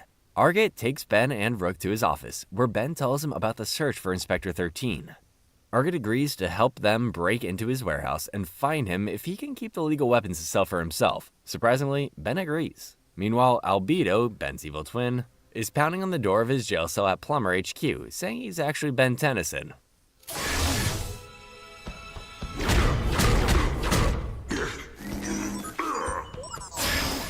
Back in Undertown, Argate, Rook, and the Albedo, disguised as Ben, break into the warehouse. The Tekadon robots are alerted, and a battle ensues. The heroes succeed, at least until Albedo turns into a Wildvine and traps them all. All those powers, and he still needs contacts and a wig for a disguise. Albedo tells the gang that he has a silent partner in the plumber base, who helped replace him with the real Ben. Albedo transforms into Negative Humongosaur to fight Inspector 13. Soon, he's attacked by Tekadon robots. Albedo transforms into Negative Big Chill, trapping Inspector 13 in ice. Albedo steals the polymorphic crystal as well, which he says will give him ultimate power. Ben, as Armadillo, shows up just in time to fight Albedo. Ben and the plumbers conduct a full body scan, proving he's the real Ben. The good and bad Bens fight over the polymorphic crystal, but Albedo snatches it, enabling himself to turn into ultimate forms. He fights Ben as Ultimate Humongosaur, Ultimate Echo Echo, and Ultimate Spider Monkey, and Ben is no match for them. I can change into ultimate aliens, but you can't. Luckily, Argate sneak attacks Albedo with his quills and he passes out. Inspector 13 is arrested, but Albedo is rescued by an unidentified spaceship, which turns out to be Kyber's. Kyber's upset about Albedo's loss, but they're pleased that he can assume ultimate forms. No one likes to know it all, guys. Next up is an episode titled A Fistful of Brains. Ben and Rook are chasing Albedo in Undertown, but Ben accidentally climbs aboard his well-disguised spaceship. Ben is taken to Kyber's hunting preserve, where he's quickly attacked by a Slamoid and a Crabdozer. Soon, Ben encounters Kyber and his newest pet, a Panuncian. Kyber challenges Ben to a game. He says that he'll hunt Ben until he cannot run anymore. Ben transforms into Ditto. Kyber isn't worried and creepily pets his Panuncian. Come on, Kyber, it's not even a fair fight. Ditto splits off into multiple directions, getting chased by the Panuncian clones through the snow, the desert, and through underground tunnels. Soon, they surround Ben, and Kyber whistles to transform his pet clones into all of the different Nematrix predators at once. Okay, that's super not fair. Rook and Max, meanwhile, are traveling from planet to planet to track Ben's DNA, but Albedo has sent them on a wild goose chase. Or a wild Ben chase, as it were. Get to the point, Albedo. If you insist, Grandpa. Ben transforms into Astrodactyl, flying into the sky before quickly hitting a ceiling. Astrodactyl blasts through the ceiling and finds Albedo. Ben tells Albedo to leave him alone, but Albedo wants revenge for his imprisonment. Ben transforms into Eye Guy, Upchuck, Goop, and Shock Squatch, but he can't beat Ultimate Albedo. Ben should really be more careful with his words. Rook and Max finally arrive, crash land, while Ben is fighting Ultimate Humongosaur. Ben transforms into Feedback, redirecting his missiles back at Albedo, capturing him. But before they can celebrate, Kyber shows them that they have Azimuth held captive. The next episode is a follow-up to the last one, titled For a Few Brains More. Kyber and Ultimate Albedo have captured Azimuth, draining the intelligence from his body and turning it into a green orb. The heroes fight over the orb and Azimuth himself, before escaping with both. Azimuth is different though. Don't even think about it then. Kyber and Albedo as Negative Arctiguana follow the heroes, demanding the brain orb back. Ben escapes into a room with Azimuth, where he accidentally sets off a self-destruct function. In the explosion, the heroes escape into the proto-truck. Albedo's name is actually changed to Albedo in the Omniverse series, so I'm going to start pronouncing it like that from now on. Albedo and Kyber attack from their ship, burning out the proto-truck's engines. Kevin and Gwen come to the rescue, slowing the ship down before it crash lands on Earth.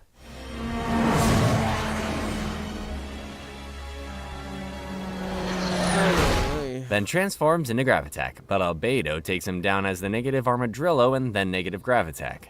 Kevin and Gwen fight Kyber, trapping him, but he transforms his pet into an ultimate Planuncian. Gwen holds the enemies back with her force field, and Azimuth accidentally turns Ben into Pesky Dust. Surprisingly, Kyber is terrified of Pesky Dust. Pesky Dust puts Kyber to sleep and views his dreams. Aw, Kyber just wants a family and some recognition. Pesky Dust discerns that Albedo is in a lab somewhere. Ben transforms into Water Hazard to blast the ultimate Planuncian with water, giving Kevin an opportunity to smash the Nemetrix. The heroes head to Billion's Tower. Ultimate Albedo is already transferring Azimuth's brain to his own. He traps Ben and the gang before he starts to have an existential crisis, overwhelmed by his insignificance in a cruel, uncaring universe. Albedo believes his efforts to be pointless. While he's monologuing, Azimuth falls on Ben's Omnitrix. Ben transforms into blocks, enabling him to pull a switch to drain away Albedo's brain power. My jealousy of Azimuth, it isn't just evil. Ultimately, it's pointless. Albedo, no longer enlightened, transforms into Ultimate Humongousaur and battles Ben, who turns into a new alien called Atomics. Woohoo! Atomics fights Ultimate Spider Monkey, finishing him off with a power called Nuclear Winter. It's very, very awesome. The gang puts Azimuth's brain back where it belongs. Azimuth, angry, tells Ben he has got to stop hitting the Omnitrix so hard, which is what's causing him to randomize. He rewires Albedo's Ultimatrix before teleporting away. Albedo is arrested, but Kyber gets away. The Ultimatrix starts shorting out, turning Albedo back into his 11-year-old Ben form. Aw, childhood is supposed to be fun. Seger! Cuma 2.000, murah banget. Bos, 2.000 jadi happy. Kicking off Season 5 in an episode titled Mystery Incorporeal, Ben, Rook, and Kevin are visiting Gwen's college, Friedkin University. Gwen has been thriving in school, overachieving in classes, protecting the campus as Lucky Girl, and even using her full name, Gwendolyn. Gwen and her friend Dante leave for class, but a rock monster attacks. Rook and Ben, as Jury Rig, fight the rock monster, but the Omnitrix gets damaged in the fight. It's only displaying Ghost Freak's icon. Kevin, Rook, and Ben follow the rock monster into a lecture hall, but before they can escape, students pile in for the lecture. Professor Zagliv gives her art history lecture, revealing one of the charms of Basel at the end of class. More rock monsters appear. Ben fights them with Rook and Gwen, who fights as Lucky Girl. Gwen still doesn't get any credit though. The heroes confront Zagliv. Ben accuses her of using the charm of Basel, but Dante laughs evilly behind them, snagging the charm and attacking. Dante kidnaps Gwen and takes her into the basement, revealing himself to be Darkstar. Rook blasts open the door with his proto tool, and a fight breaks out between the heroes and the rock monsters. Darkstar drains the mana from his rock army, turning himself back into Michael Morningstar. Personally, I do not find murder supervillains to be beautiful whatsoever. Ben possesses Michael as Ghost Freak, using his body to free Gwen. Soon, Michael/Darkstar/Dante is arrested, but the police officer is actually Charmcaster, enabling Zescare to return from the Ledger domain. Next up is an episode titled An American Benwolf in London. It begins with Kai and Wes Green investigating the sewers of London. They're interrupted by Forever King Dr. Joseph Chadwick and his knights, who steal the formula and kidnap Wes. Kai gets away and calls Ben for help. Ben and Rook arrive in London, but Ben swears that Rook didn't have to come. Ooh, Ben's in love. The pair arrive in London and meet up with Kai, who tells them that the Forever Knights stole her grandfather to get his help finding a sword, eventually leading them to Highgate Cemetery. Gwen and I talk. Julie Sakamoto. It wasn't a crush, okay? I just thought she was different. At the cemetery, the Red Knights attack. Rook and Forearms battle with him, enabling Kai to escape, but she immediately runs into Chadwick, who has Wes in custody. Chadwick tells them that they're searching for Excalibur, which will prevent aliens from coming to Earth and return the Forever Knights to their rightful place as rulers of the world. Chadwick takes them to a roof near Big Ben, where they summon a stone structure. Ben tries to fly down to it, but transforms into Blitzwolfer instead. A battle ensues as our heroes attempt to get to the sword, and Ben even saves Kai. Pretty smooth, Ben. At the stone structure, Chadwick opens the door using a ring. He drinks the Mr. Hyde formula, turning into a gorilla-like beast, but he's unable to pull out the sword. Chadwick forces Ben to try, but he's not successful either.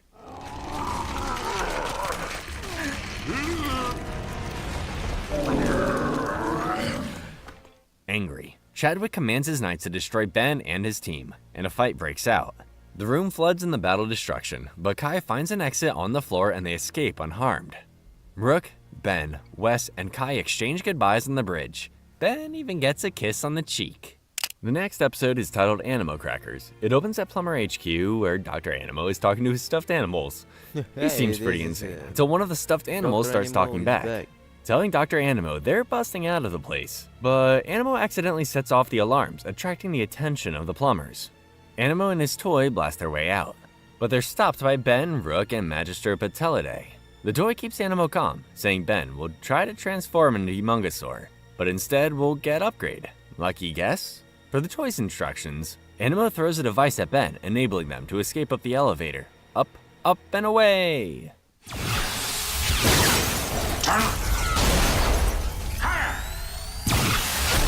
Animo and the toy crash land the elevator into the forest. Animo is approached by a gorilla-type creature, who introduces himself as Animo from the future. Future Animo recruits his past self to steal a mutant DNA project from the government, but they're interrupted by Spanner. Rook and Ben catch up with them, and the chase is on. Rook catches Animo, until Animo transforms some squirrels into mutants and sends them after Rook. Future Animo frees his past self. Spanner, Ben, and Rook have a regroup. Spanner tells Ben to call Lieutenant Steele. They catch up with him, finding the mutant frog and a mutant snail being ridden by future and present Animo. Ben transforms into gut rot, releasing sulfur dioxide and then nitrous oxide, aka laughing gas. Wow, future Animo has no sense of humor. Rook points out that even if they defeat Animo, he'll just keep coming back from the future. Spanner suggests making them forget the whole day ever happened. Gutrot sprays a gas on the Animos that introduces short-term memory loss, saving the day. Spanner takes future Animo back to the future where he belongs. The next episode of Season 5 is an episode titled Rad Monster Party. Ben, Rook, Rad, and Hobble are flying through space on the lovely duck ship when the engines go offline, causing the ship to crash on Anner Transil.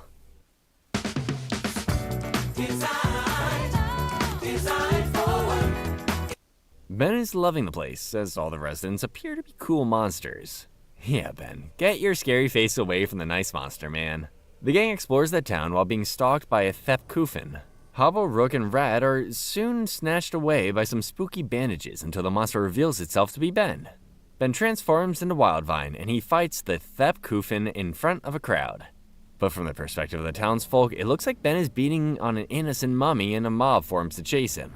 A Leboan plumber named Scout swings down to save Ben and agrees to help him find his friends, who are probably taken by Cthulhu. Soon, Scout and Ben arrive at a temple where Rook, Rad, and Hobble are wrapped up in bandages. Cthulhu attacks, and Ben quickly finishes him off as Crash Hopper. Before the gang can return to the ship, they're stopped by Zaskare, Crujo, and Dr. Victor. Ben is kinda rude about Zascare's name. Way to stand your ground, Ghost Freak. Zaskare tells Ben after escaping the Ledger domain, he broke into the basement of Plumber HQ, freeing Dr. Victor and stowing themselves away on the Lovely Duck. They crashed the ship on purpose so Zaskare could rule Anner Transil as High Ecto-Lord once more. Ben transforms into NRG and opens his metal casing. The light from NRG's true form blinds Zaskare, but before the heroes can apprehend him, the mob comes back, giving Victor and Crujo time to grab their boss and escape. Scout convinces the mob to leave and gives the heroes their part to fix the ship. Oh. Oops. Looks like these guys are going to be staying on Anner Transil for a while.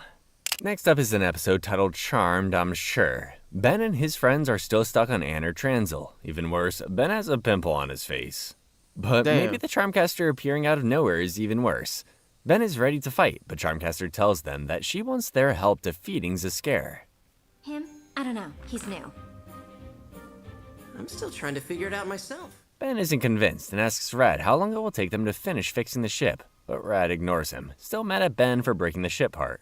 Soon, Ben, Rook, Charmcaster, and Hobble make it downtown, sneaking around to avoid detection. Rook tries to help Ben get rid of the many pimples on his face to no avail. The gang finally arrives at Zascare's castle, where they're attacked by living pumpkin scarecrows. They can only be defeated by magic, so Charmcaster takes out a bunch of them while Ben, as Swampfire, clears a path to the castle. When Ben turns back into himself, his pimples are bigger and way uglier. The heroes find a trick mirror and end up having to fight Anner mirrored versions of themselves. They're able to shatter their doppelgangers and finally find Zascare's room. Zaskare tosses Charmcaster the Alpha Rune, saying he already drained its power and no longer needs it. He then teleports the heroes out of the castle. The living pumpkins attack against it.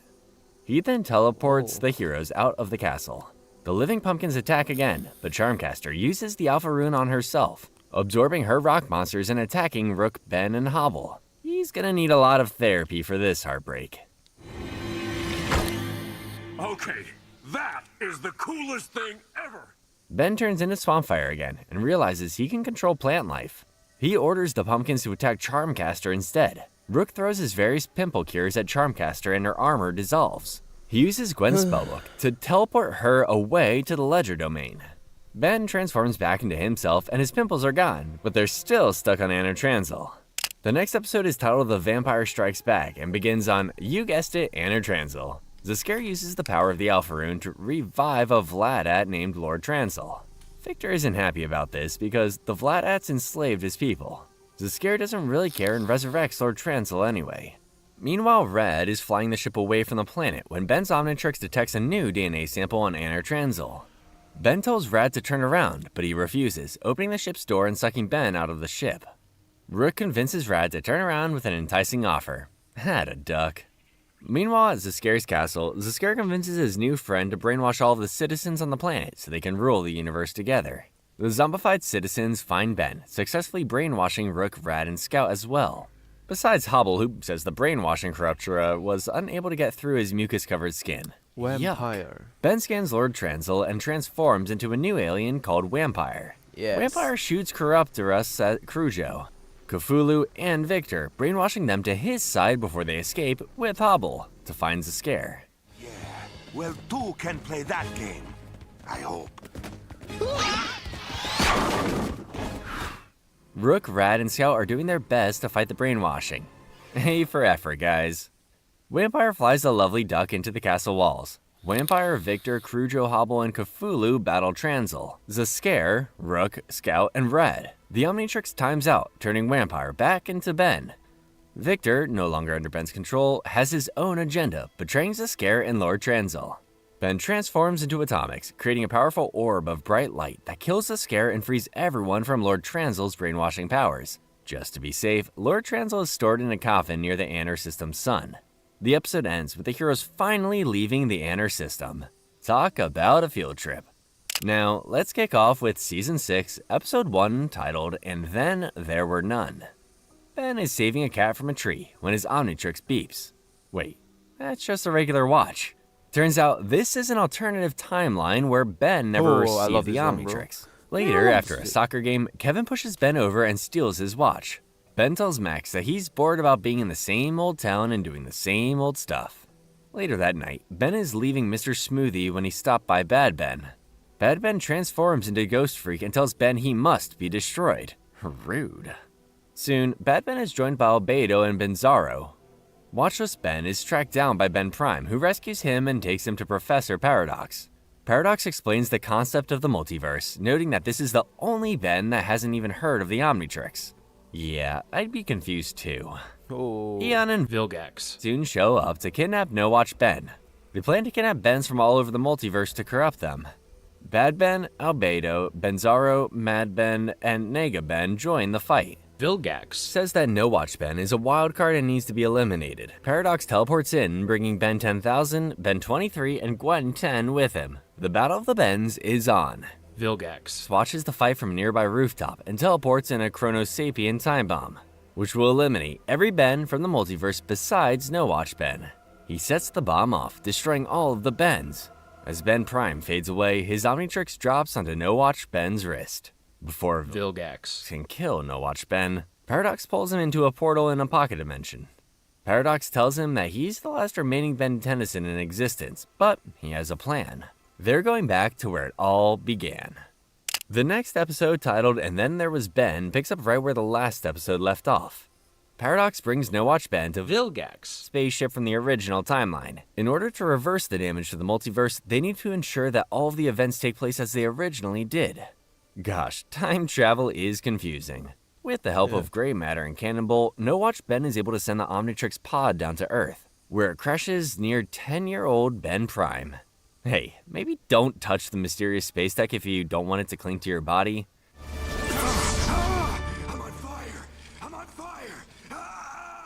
Paradox tells No Watch Ben that they need to unite the other good Bens for a multiversal showdown between them, the evil Bens, Vilgax, and Eon. Paradox teleports them to other universes, recruiting Gwen 10 and Ben 23. The gang heads to a new dimension, running into a version of Argit who has the Omnitrix. No Watch Ben doesn't even know Argit. Good call. In another universe, they find Ben 10,000, who quickly pieces together what's going on. Next, they visit Ben Prime, who's immediately down for an adventure. The gang regroups in a pocket dimension before teleporting to No Watch Ben's original timeline.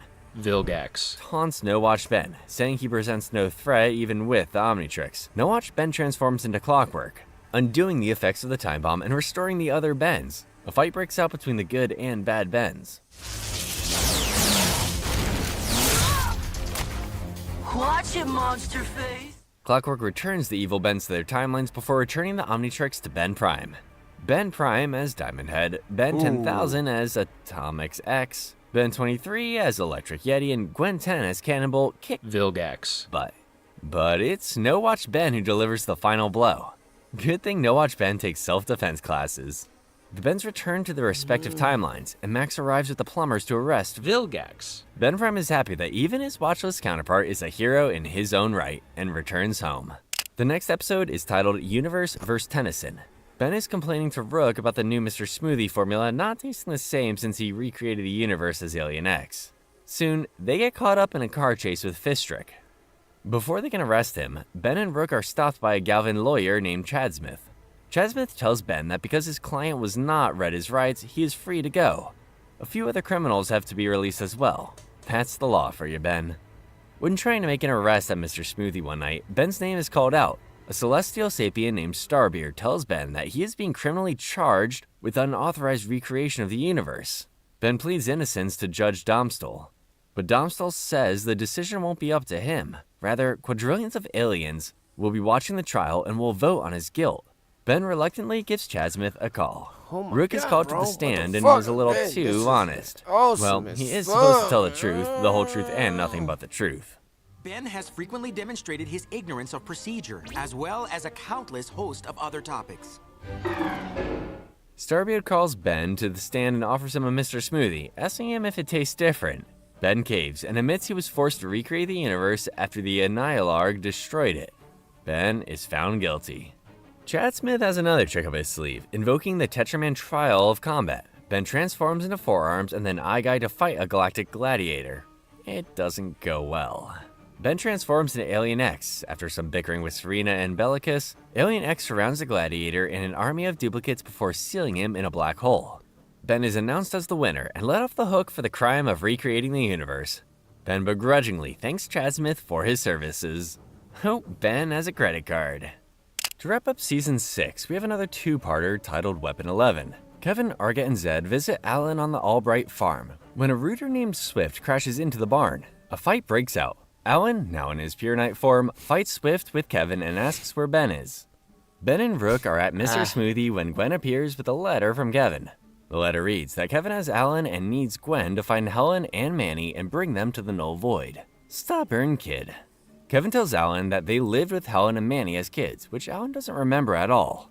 In another flashback, Kevin shows Alan that they were experimented on by the Rooters, led by Proctor Cervantes.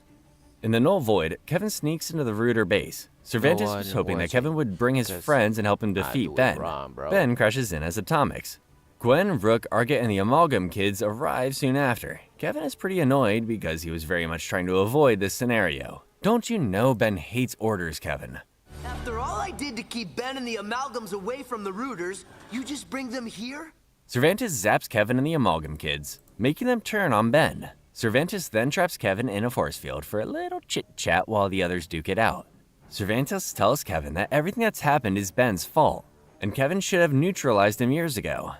Ben transforms into Alien X, taking out the Amalgam kids and Rooters with ease. Before Alien X can hurt Alan, Kevin stops him. Ini ada what the fuck bro, ini agak aneh sih. Dulu gua nonton Ben 10 cuy, dan gua nggak ngerti apa yang mereka omongin. What the fuck is he talking about? I don't know, I don't understand, but now I can understand what he's saying easily, man. Ben turns into Kickenhawk, wanting to fight Cervantes, but ends up fighting Kevin instead. Kevin smashes Kickenhawk through the floor, and Kickenhawk escapes with Gwen, Rook, Zed, and Argit. Cervantes is pleased to have reunited Kevin and the Amalgam kids. Kevin says he plans to hunt down and destroy Ben Tennyson. The season 6 finale begins right where the last episode left off. Ben and his non-corrupted pals are trying to escape the null void when they're attacked by a Waybad. Ben tries to turn into Way Big, but gets Ball Weevil instead. Luckily, they still manage to escape. Argit leads them to a secret cave and tells Ben that Cervantes was a former plumber, who specifically trained Kevin and the Amalgam Kids for years to destroy Ben. Frustrated, Ben demands more info. Okay, snack break and then story time. Argit goes on to describe a flashback, in which the Amalgam Kids and Kevin attacked Team Tennyson soon after Ben got the Omnitrix. Kevin accidentally touches the Omnitrix, mutating into a terrifying, powerful creature, but they're still defeated. Cervantes considered the mission a total failure, wiping the kids' memories before he was willing to try again. The gang is trying to come up with a plan, but they're interrupted again by a Waybad. Gwen morphs into her Anodite form, enabling them to escape to the Rooter base. Kevin tries to stop Ben's group from reaching the Null Void projector. He pins down Gutrot and touches the Omnitrix, causing him to mutate again. I don't know about you, but I would not be relaxed looking at that face. Ben fights mutated Kevin as Swampfire, Gravitack, and Feedback, while Rook and Gwen take on the others. The Omnitrix times out and Kevin captures Ben. Kevin brings Ben to a disruptor chamber that will destroy Ben and the Omnitrix forever. But instead of putting Ben inside, Kevin grabs Cervantes, destroying his loyalty Neuromatrix, turning the Amalgam Kids against the Rooters for good. Outside the base, Max, Magistrata, and Magister Patellidae arrive, revoking the plumber tech and sentencing them to eternity in the Null Void. Ben and his friends decide to head to Burger Shack. Next, let's kick off Season 7 with an episode titled Rook Tales. It begins on Ravana, where Rook Shar, Rook's younger sister, is about to board a ship to attend the Plumber's Academy, when Master Kundo appears to stop her. Shar says her mind is made up, but that doesn't stop Kundo from sneaking aboard the ship. Man, this guy really doesn't like the plumbers. Back on Earth, Ben and Rook are waiting for Shar to arrive. Just be glad you didn't have to pick her up at an actual airport, Ben. Don't understand. Like, hey, how'd Lucky Girl get a fan page? Do I need something like that? When the ship arrives, Shar exits, bringing Young One with her. He also snuck aboard. Don't these guys have an intergalactic TSA or something? Ben and Rook's family are enjoying smoothies when Kundo shows up, demanding Shar and Young One return with him. Kundo strikes first, so Ben transforms into Water Hazard and they battle. Kundo almost kills Ben, but Rook blocks the strike with his Proto Tool, which shatters. Kundo is distracted by a car, giving Ben, Rook, and his siblings time to escape to Plumber HQ. Back at HQ, Ben tries to help Young One get his Bienthok to fall off, to no avail. Oh, thank God, just fruit. Rook heads to Undertown, unable to find Kundo, until Kundo attacks him. Shar joins the fight, but they're swiftly defeated. Oh no! Kundo insists on returning to their home planet after they find Young One. Ben and Young One see footage of the fight in Undertown and race off to confront Kundo. Ben transforms into Wildvine, blocks, and Kick and Hawk to fight, but Kundo defeats them all with ease. Rook regains consciousness. Young One throws his brother the fixed Proto Tool, blocking Kundo's Stonecutter and setting him flying into a vat of chemicals, turning him into a cyborg, to his horror. Young One's Bienthok falls off, and he gets to choose a name for himself. Rook, Ben. The next episode is titled The Ballad of Mr. Bauman. It begins with a flashback featuring a very young Ben, who was destroying his store even before he got the Omnitrix. On his way home, a falling star crashes near his vehicle, and Bauman sees a strange alien asking for help. Bauman picks her up, saying she's in good hands. Exactly 5.22 years later, Ben and Max are at Bauman's store when Volcanus attacks. Ben's Omnitrix times out, but he and Max use a fire extinguisher to stun Volcanus. Max and Ben find Bauman in an abandoned mine. He says that he took care of Volcanus. Yeah, something tells me that's not the end of Volcanus. Bauman runs off to find the alien he rescued years ago. Her name is Sheelane, and she's Bauman's girlfriend who needs Element X to survive. Sheelane has been living underwater and is only able to visit Bauman for one day every 5.22 years. Bauman delivers her the Element X, but Volcanus crashes in, stealing the element and Sheelane. Ben transforms into Diamond Head to fight, reclaiming the Element X, but during the fight, Volcanus is backed into the iron ore, causing a huge explosion. 5.22 more years later, Ben is walking through Undertown when he sees a pair of pickaxe aliens following Sheelane and Bauman. Before Ben can follow them, he's knocked out, waking up in a dumpster. Ben transforms into Guy, tracking the couple by Bauman's strong cologne. Bauman and Sheelane's day is interrupted by Volcanus and the pickaxe aliens. He steals Sheelane, heading down to her ship to obtain Element X. Bellman later returns to the mine with an underwater suit. Ben transforms into Ripjaws and a fight breaks out. Sheeling takes on the Pickaxe aliens and Ripjaws destroys Volcanus' suit. Again. With the bad guys defeated, Bellman tells Sheeling that his suit will let him visit her whenever he wants, and he proposes. Aww, happy ending. The next episode is called Fight at the Museum. Ben is on the museum day with Esther. Well, Esther thought so until Rook showed up. And then they run into Kai, which will also probably kill the day vibe. Didn't you get my email? Oh, yeah. I stopped reading as soon as I saw the word.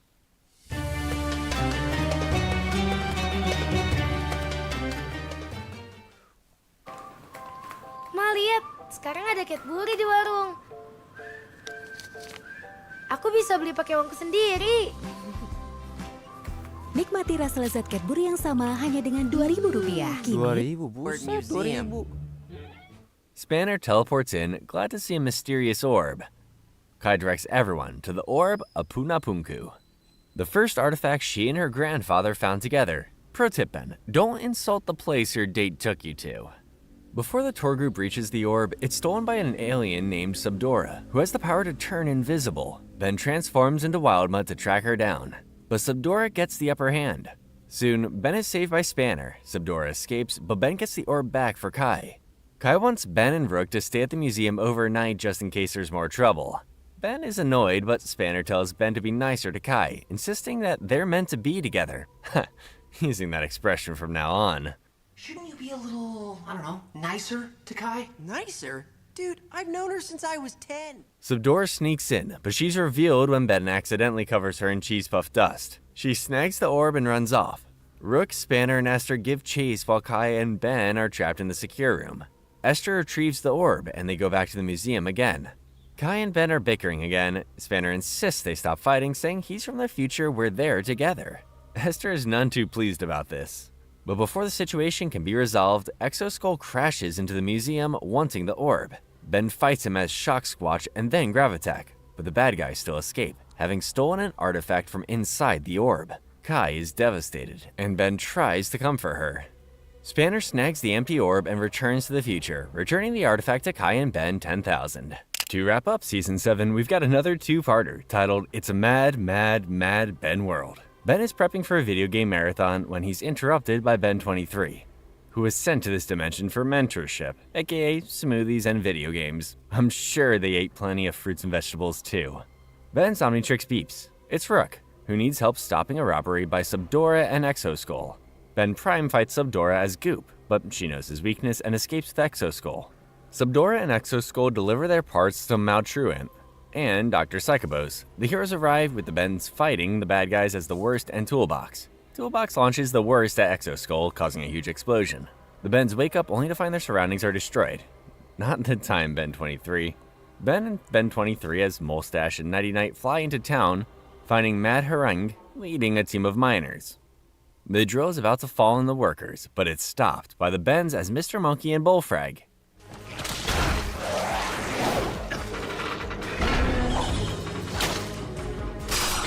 Ben demands to know who their boss is. Turns out it's Mad Ben, who transforms into Diamond Head and traps both Ben and Ben 23.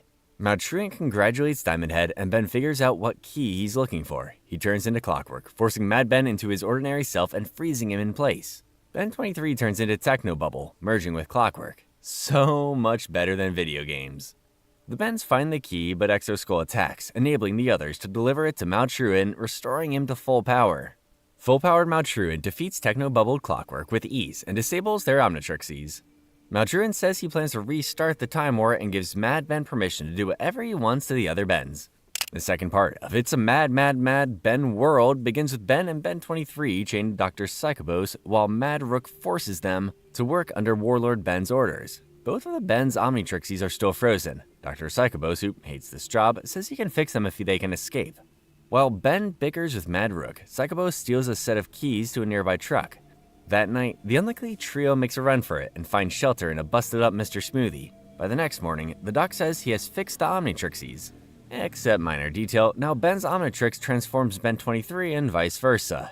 Oh good, this will be great for their dynamic. Back at the digging site, the Bens transform into Freeze Ghost and Eye Guy, and a fight breaks out. They freeze Mad Rook and his army.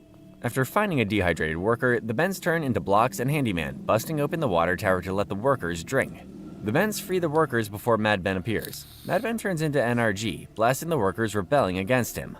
The Bens transform into Wrath and Lightning Bolt before fighting Mad Ben as Waybig. Ben 23 turns Ben into Nanomech, who flies inside Waybig, blasting him from the inside, ending in his defeat. You don't get to have slaves and complain about cheating, Mad Ben. Mad Rook has had a change of heart and locks up Mad Ben's power watch, saying he's unfit to rule this world. The workers are freed, and the Bens are ready to go home. But Dr. Psychobos messed with the Omnitrixies, turning them into time bombs so he could rule the place. The Bens transform into Gray Matter and Brain Frog, stopping the explosion. Mad Rook and the workers arrest Mad Ben and Dr. Psychobos. The Bens try to leave, but they're stuck. Luckily, normal Rook and Professor Hoakstar's dimension-traveling Mr. Smoothie materialize. And everyone. Aku ninggalin Pantene. Cuma kalau ada miracles. Baru Pantene Miracle Shampoo. Formula pro vitamin dan kolagen. Bantu perbaiki hingga 100% kerusakan. Ini Pantene level baru. Pantene tuh. Is able to return to their respective homes. Kicking off, the final season of Ben 10 Omniverse is an episode titled Let's Do the Time War Again. Rook and Ben get into a car accident in Undertown, and by accident, I mean Exoskull bashes through the side of their truck and into the wall behind them, revealing a bunch of Time Beast eggs. A fight breaks out between Ben as feedback, Rook, Exoskull, and Subdora. Our heroes win the fight, but a Time Beast appears, destroying much of Undertown before heading to the surface. Feedback and the Time Beast blast each other, freezing Bellwood in time. Worst game of freeze tag ever. Professor Paradox and Ben 10,000 arrive on the scene and reverse time to a few minutes before the crash. Eon is speaking with Exoskull and Subdora, planning to steal the Time Beast eggs. After Ben and Rook accidentally intervene, Eon hatched one of the eggs to turn into a full-grown Time Beast. Ben 10,000 and Paradox teleport in, sending Ben and Rook to the surface after the Time Beast. 10 menit lagi cuy.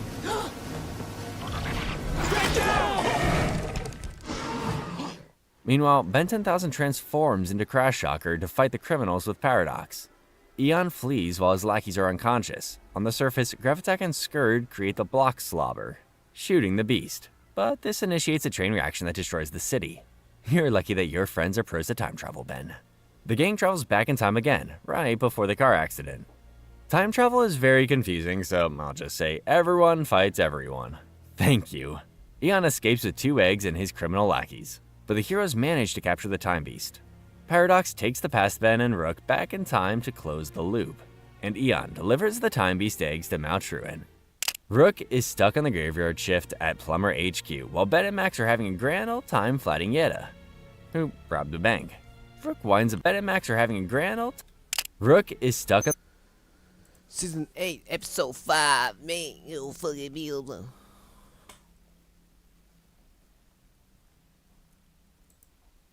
Look me in my entourage.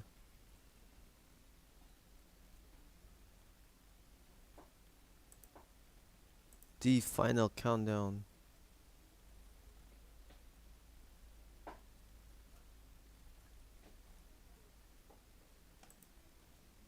Top rated. Let me see the top rated here.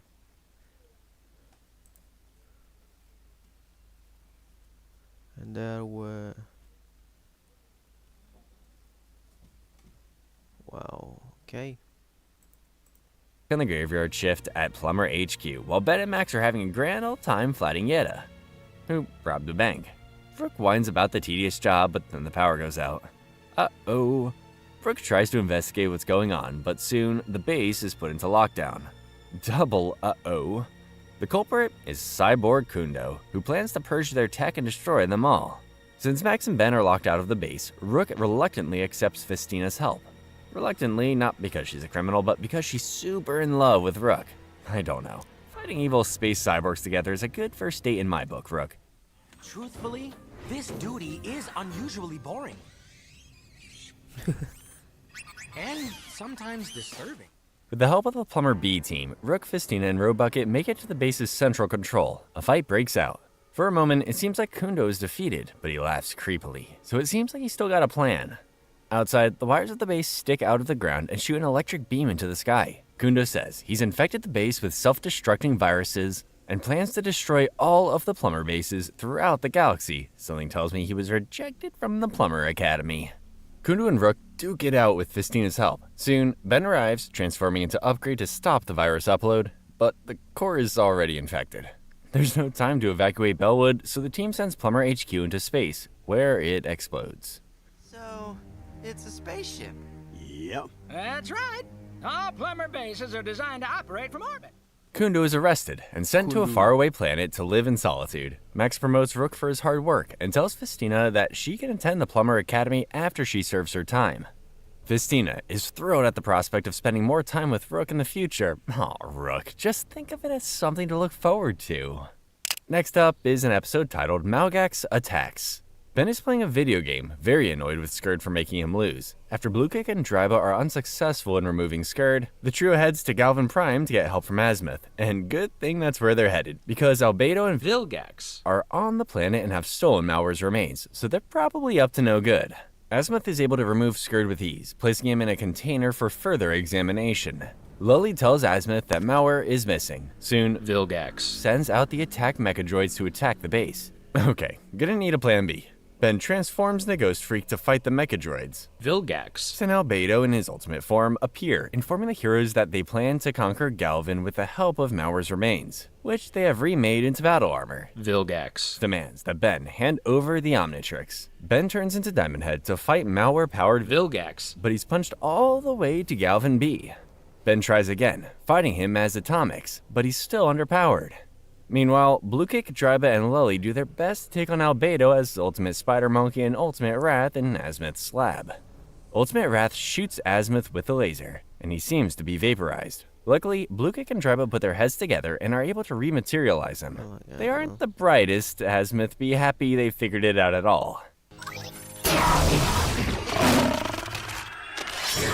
I'd rethink the situation. Azimuth disables Albedo's Ultimatrix, trapping him in his 11-year-old body forever. Talk about a punishment. Ben tries fighting as Vampire, still unable to defeat Malware-powered Vilgax. Vampire contacts Azimuth for help, saying he needs Skird to reattach to the Omnitrix. Lily flies Skird to Vilgax, the ship, enabling him to rebond with the Omnitrix. Ben, as Vampire, uses Armadillo's arm, blocks his cannons, and feedbacks Plug Hands to absorb Vilgax's energy blasts, and Ben is able to throw him into the ship's warp core, destroying him. The ship is about to blow, but Ben gets everyone out with Gravitack. At the end of the episode, Vilgax is petrified, and Albedo is on planet-wide cleanup duty. The next episode is called The End of an Era. It begins 20 years later in an alternative future starring Ben 10,000 and Kai, who are having a retirement party for Grandpa Max. But first, they gotta take down Dr. Animo, who is trying yet again to build an army of mutants. Luckily, Animo is stopped by Spanner, who is finally revealed to be Kai and Ben 10,000's son, Ken Tennyson. But Ken is hiding his superhero identity from his parents. The family and Animo head to Plumber HQ for the party. Rook is taking over Max's job and Kevin is taking over Rook's job. But hush, everyone, hush. The president of Earth is arriving.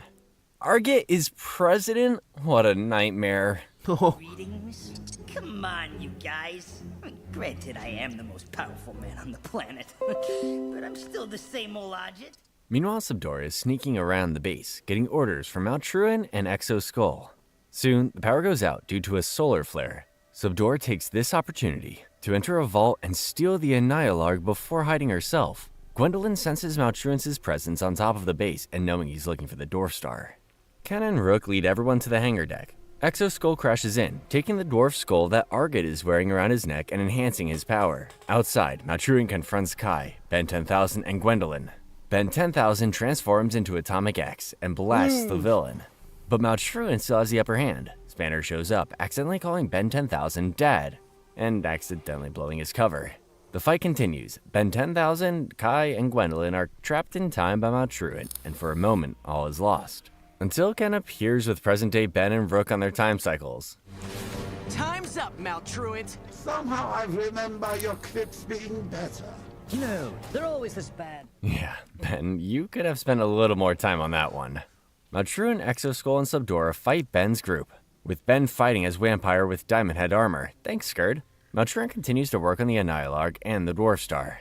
He freezes Spanner before forcing Ben and Rook to stand down. Eon appears through a portal with a time beast. Maltrun escapes, sending Eon back to his own time. The series finale of Ben 10 Omniverse is titled A New Dawn.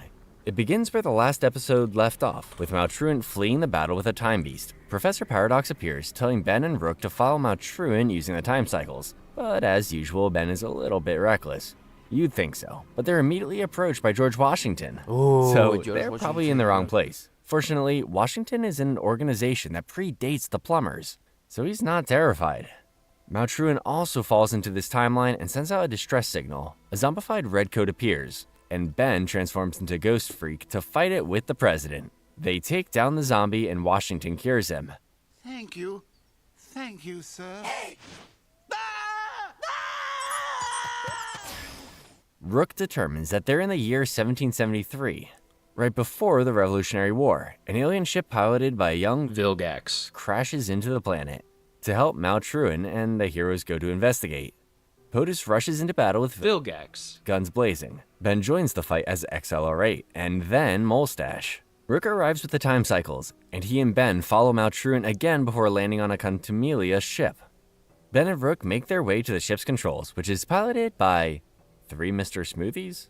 Ben doesn't love anything more than smoothies. That makes sense. Rook is suspicious of the Contumelia, having heard stories of them destroying universes.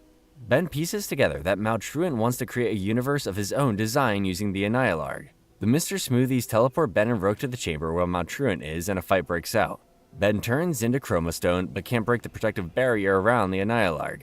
Just as Chromostone breaks through, the device falls through a hatch, forming a black hole and releasing a huge explosion of energy. For a moment, it seems as if Ben is killed, but he captures the energy as feedback before cycling through nearly all of his alien transformations oh my God, before bro. destroying Maltruant and the Annihilarg.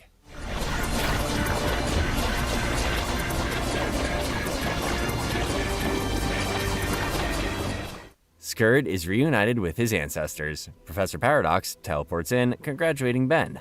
He invites Ben and Rook to help him hide Maltruant's parts across the galaxy before the partners head back to their home universe. Ben is kind of bored, having just witnessed the creation of a new universe. I mean, yeah, how do you beat that? Ben proposes a road trip, calling Gwen to invite her and Kevin on a tour of the new universe. Something tells me that even in the new universe, they'll find plenty of bad guys to take down. And that was the entire story of Ben 10 Omniverse. Let me know your thoughts on this version of the series in the comments below. See you next time.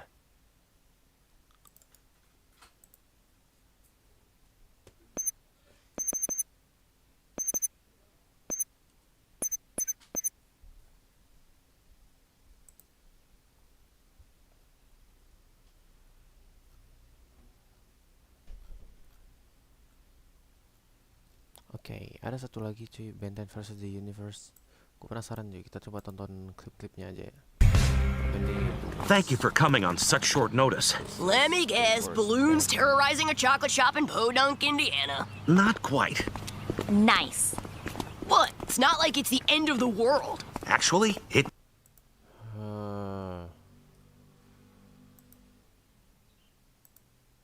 Oral-B Cross Action. Bulu sikatnya menjangkau ke dalam, mengangkat lebih banyak plat. Temukan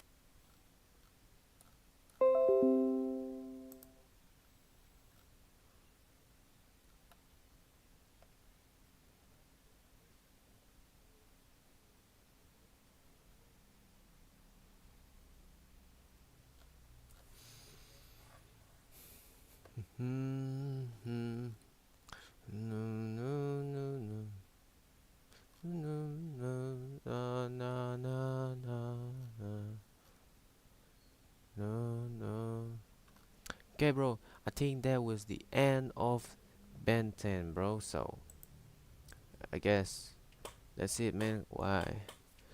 Yeah, that's it.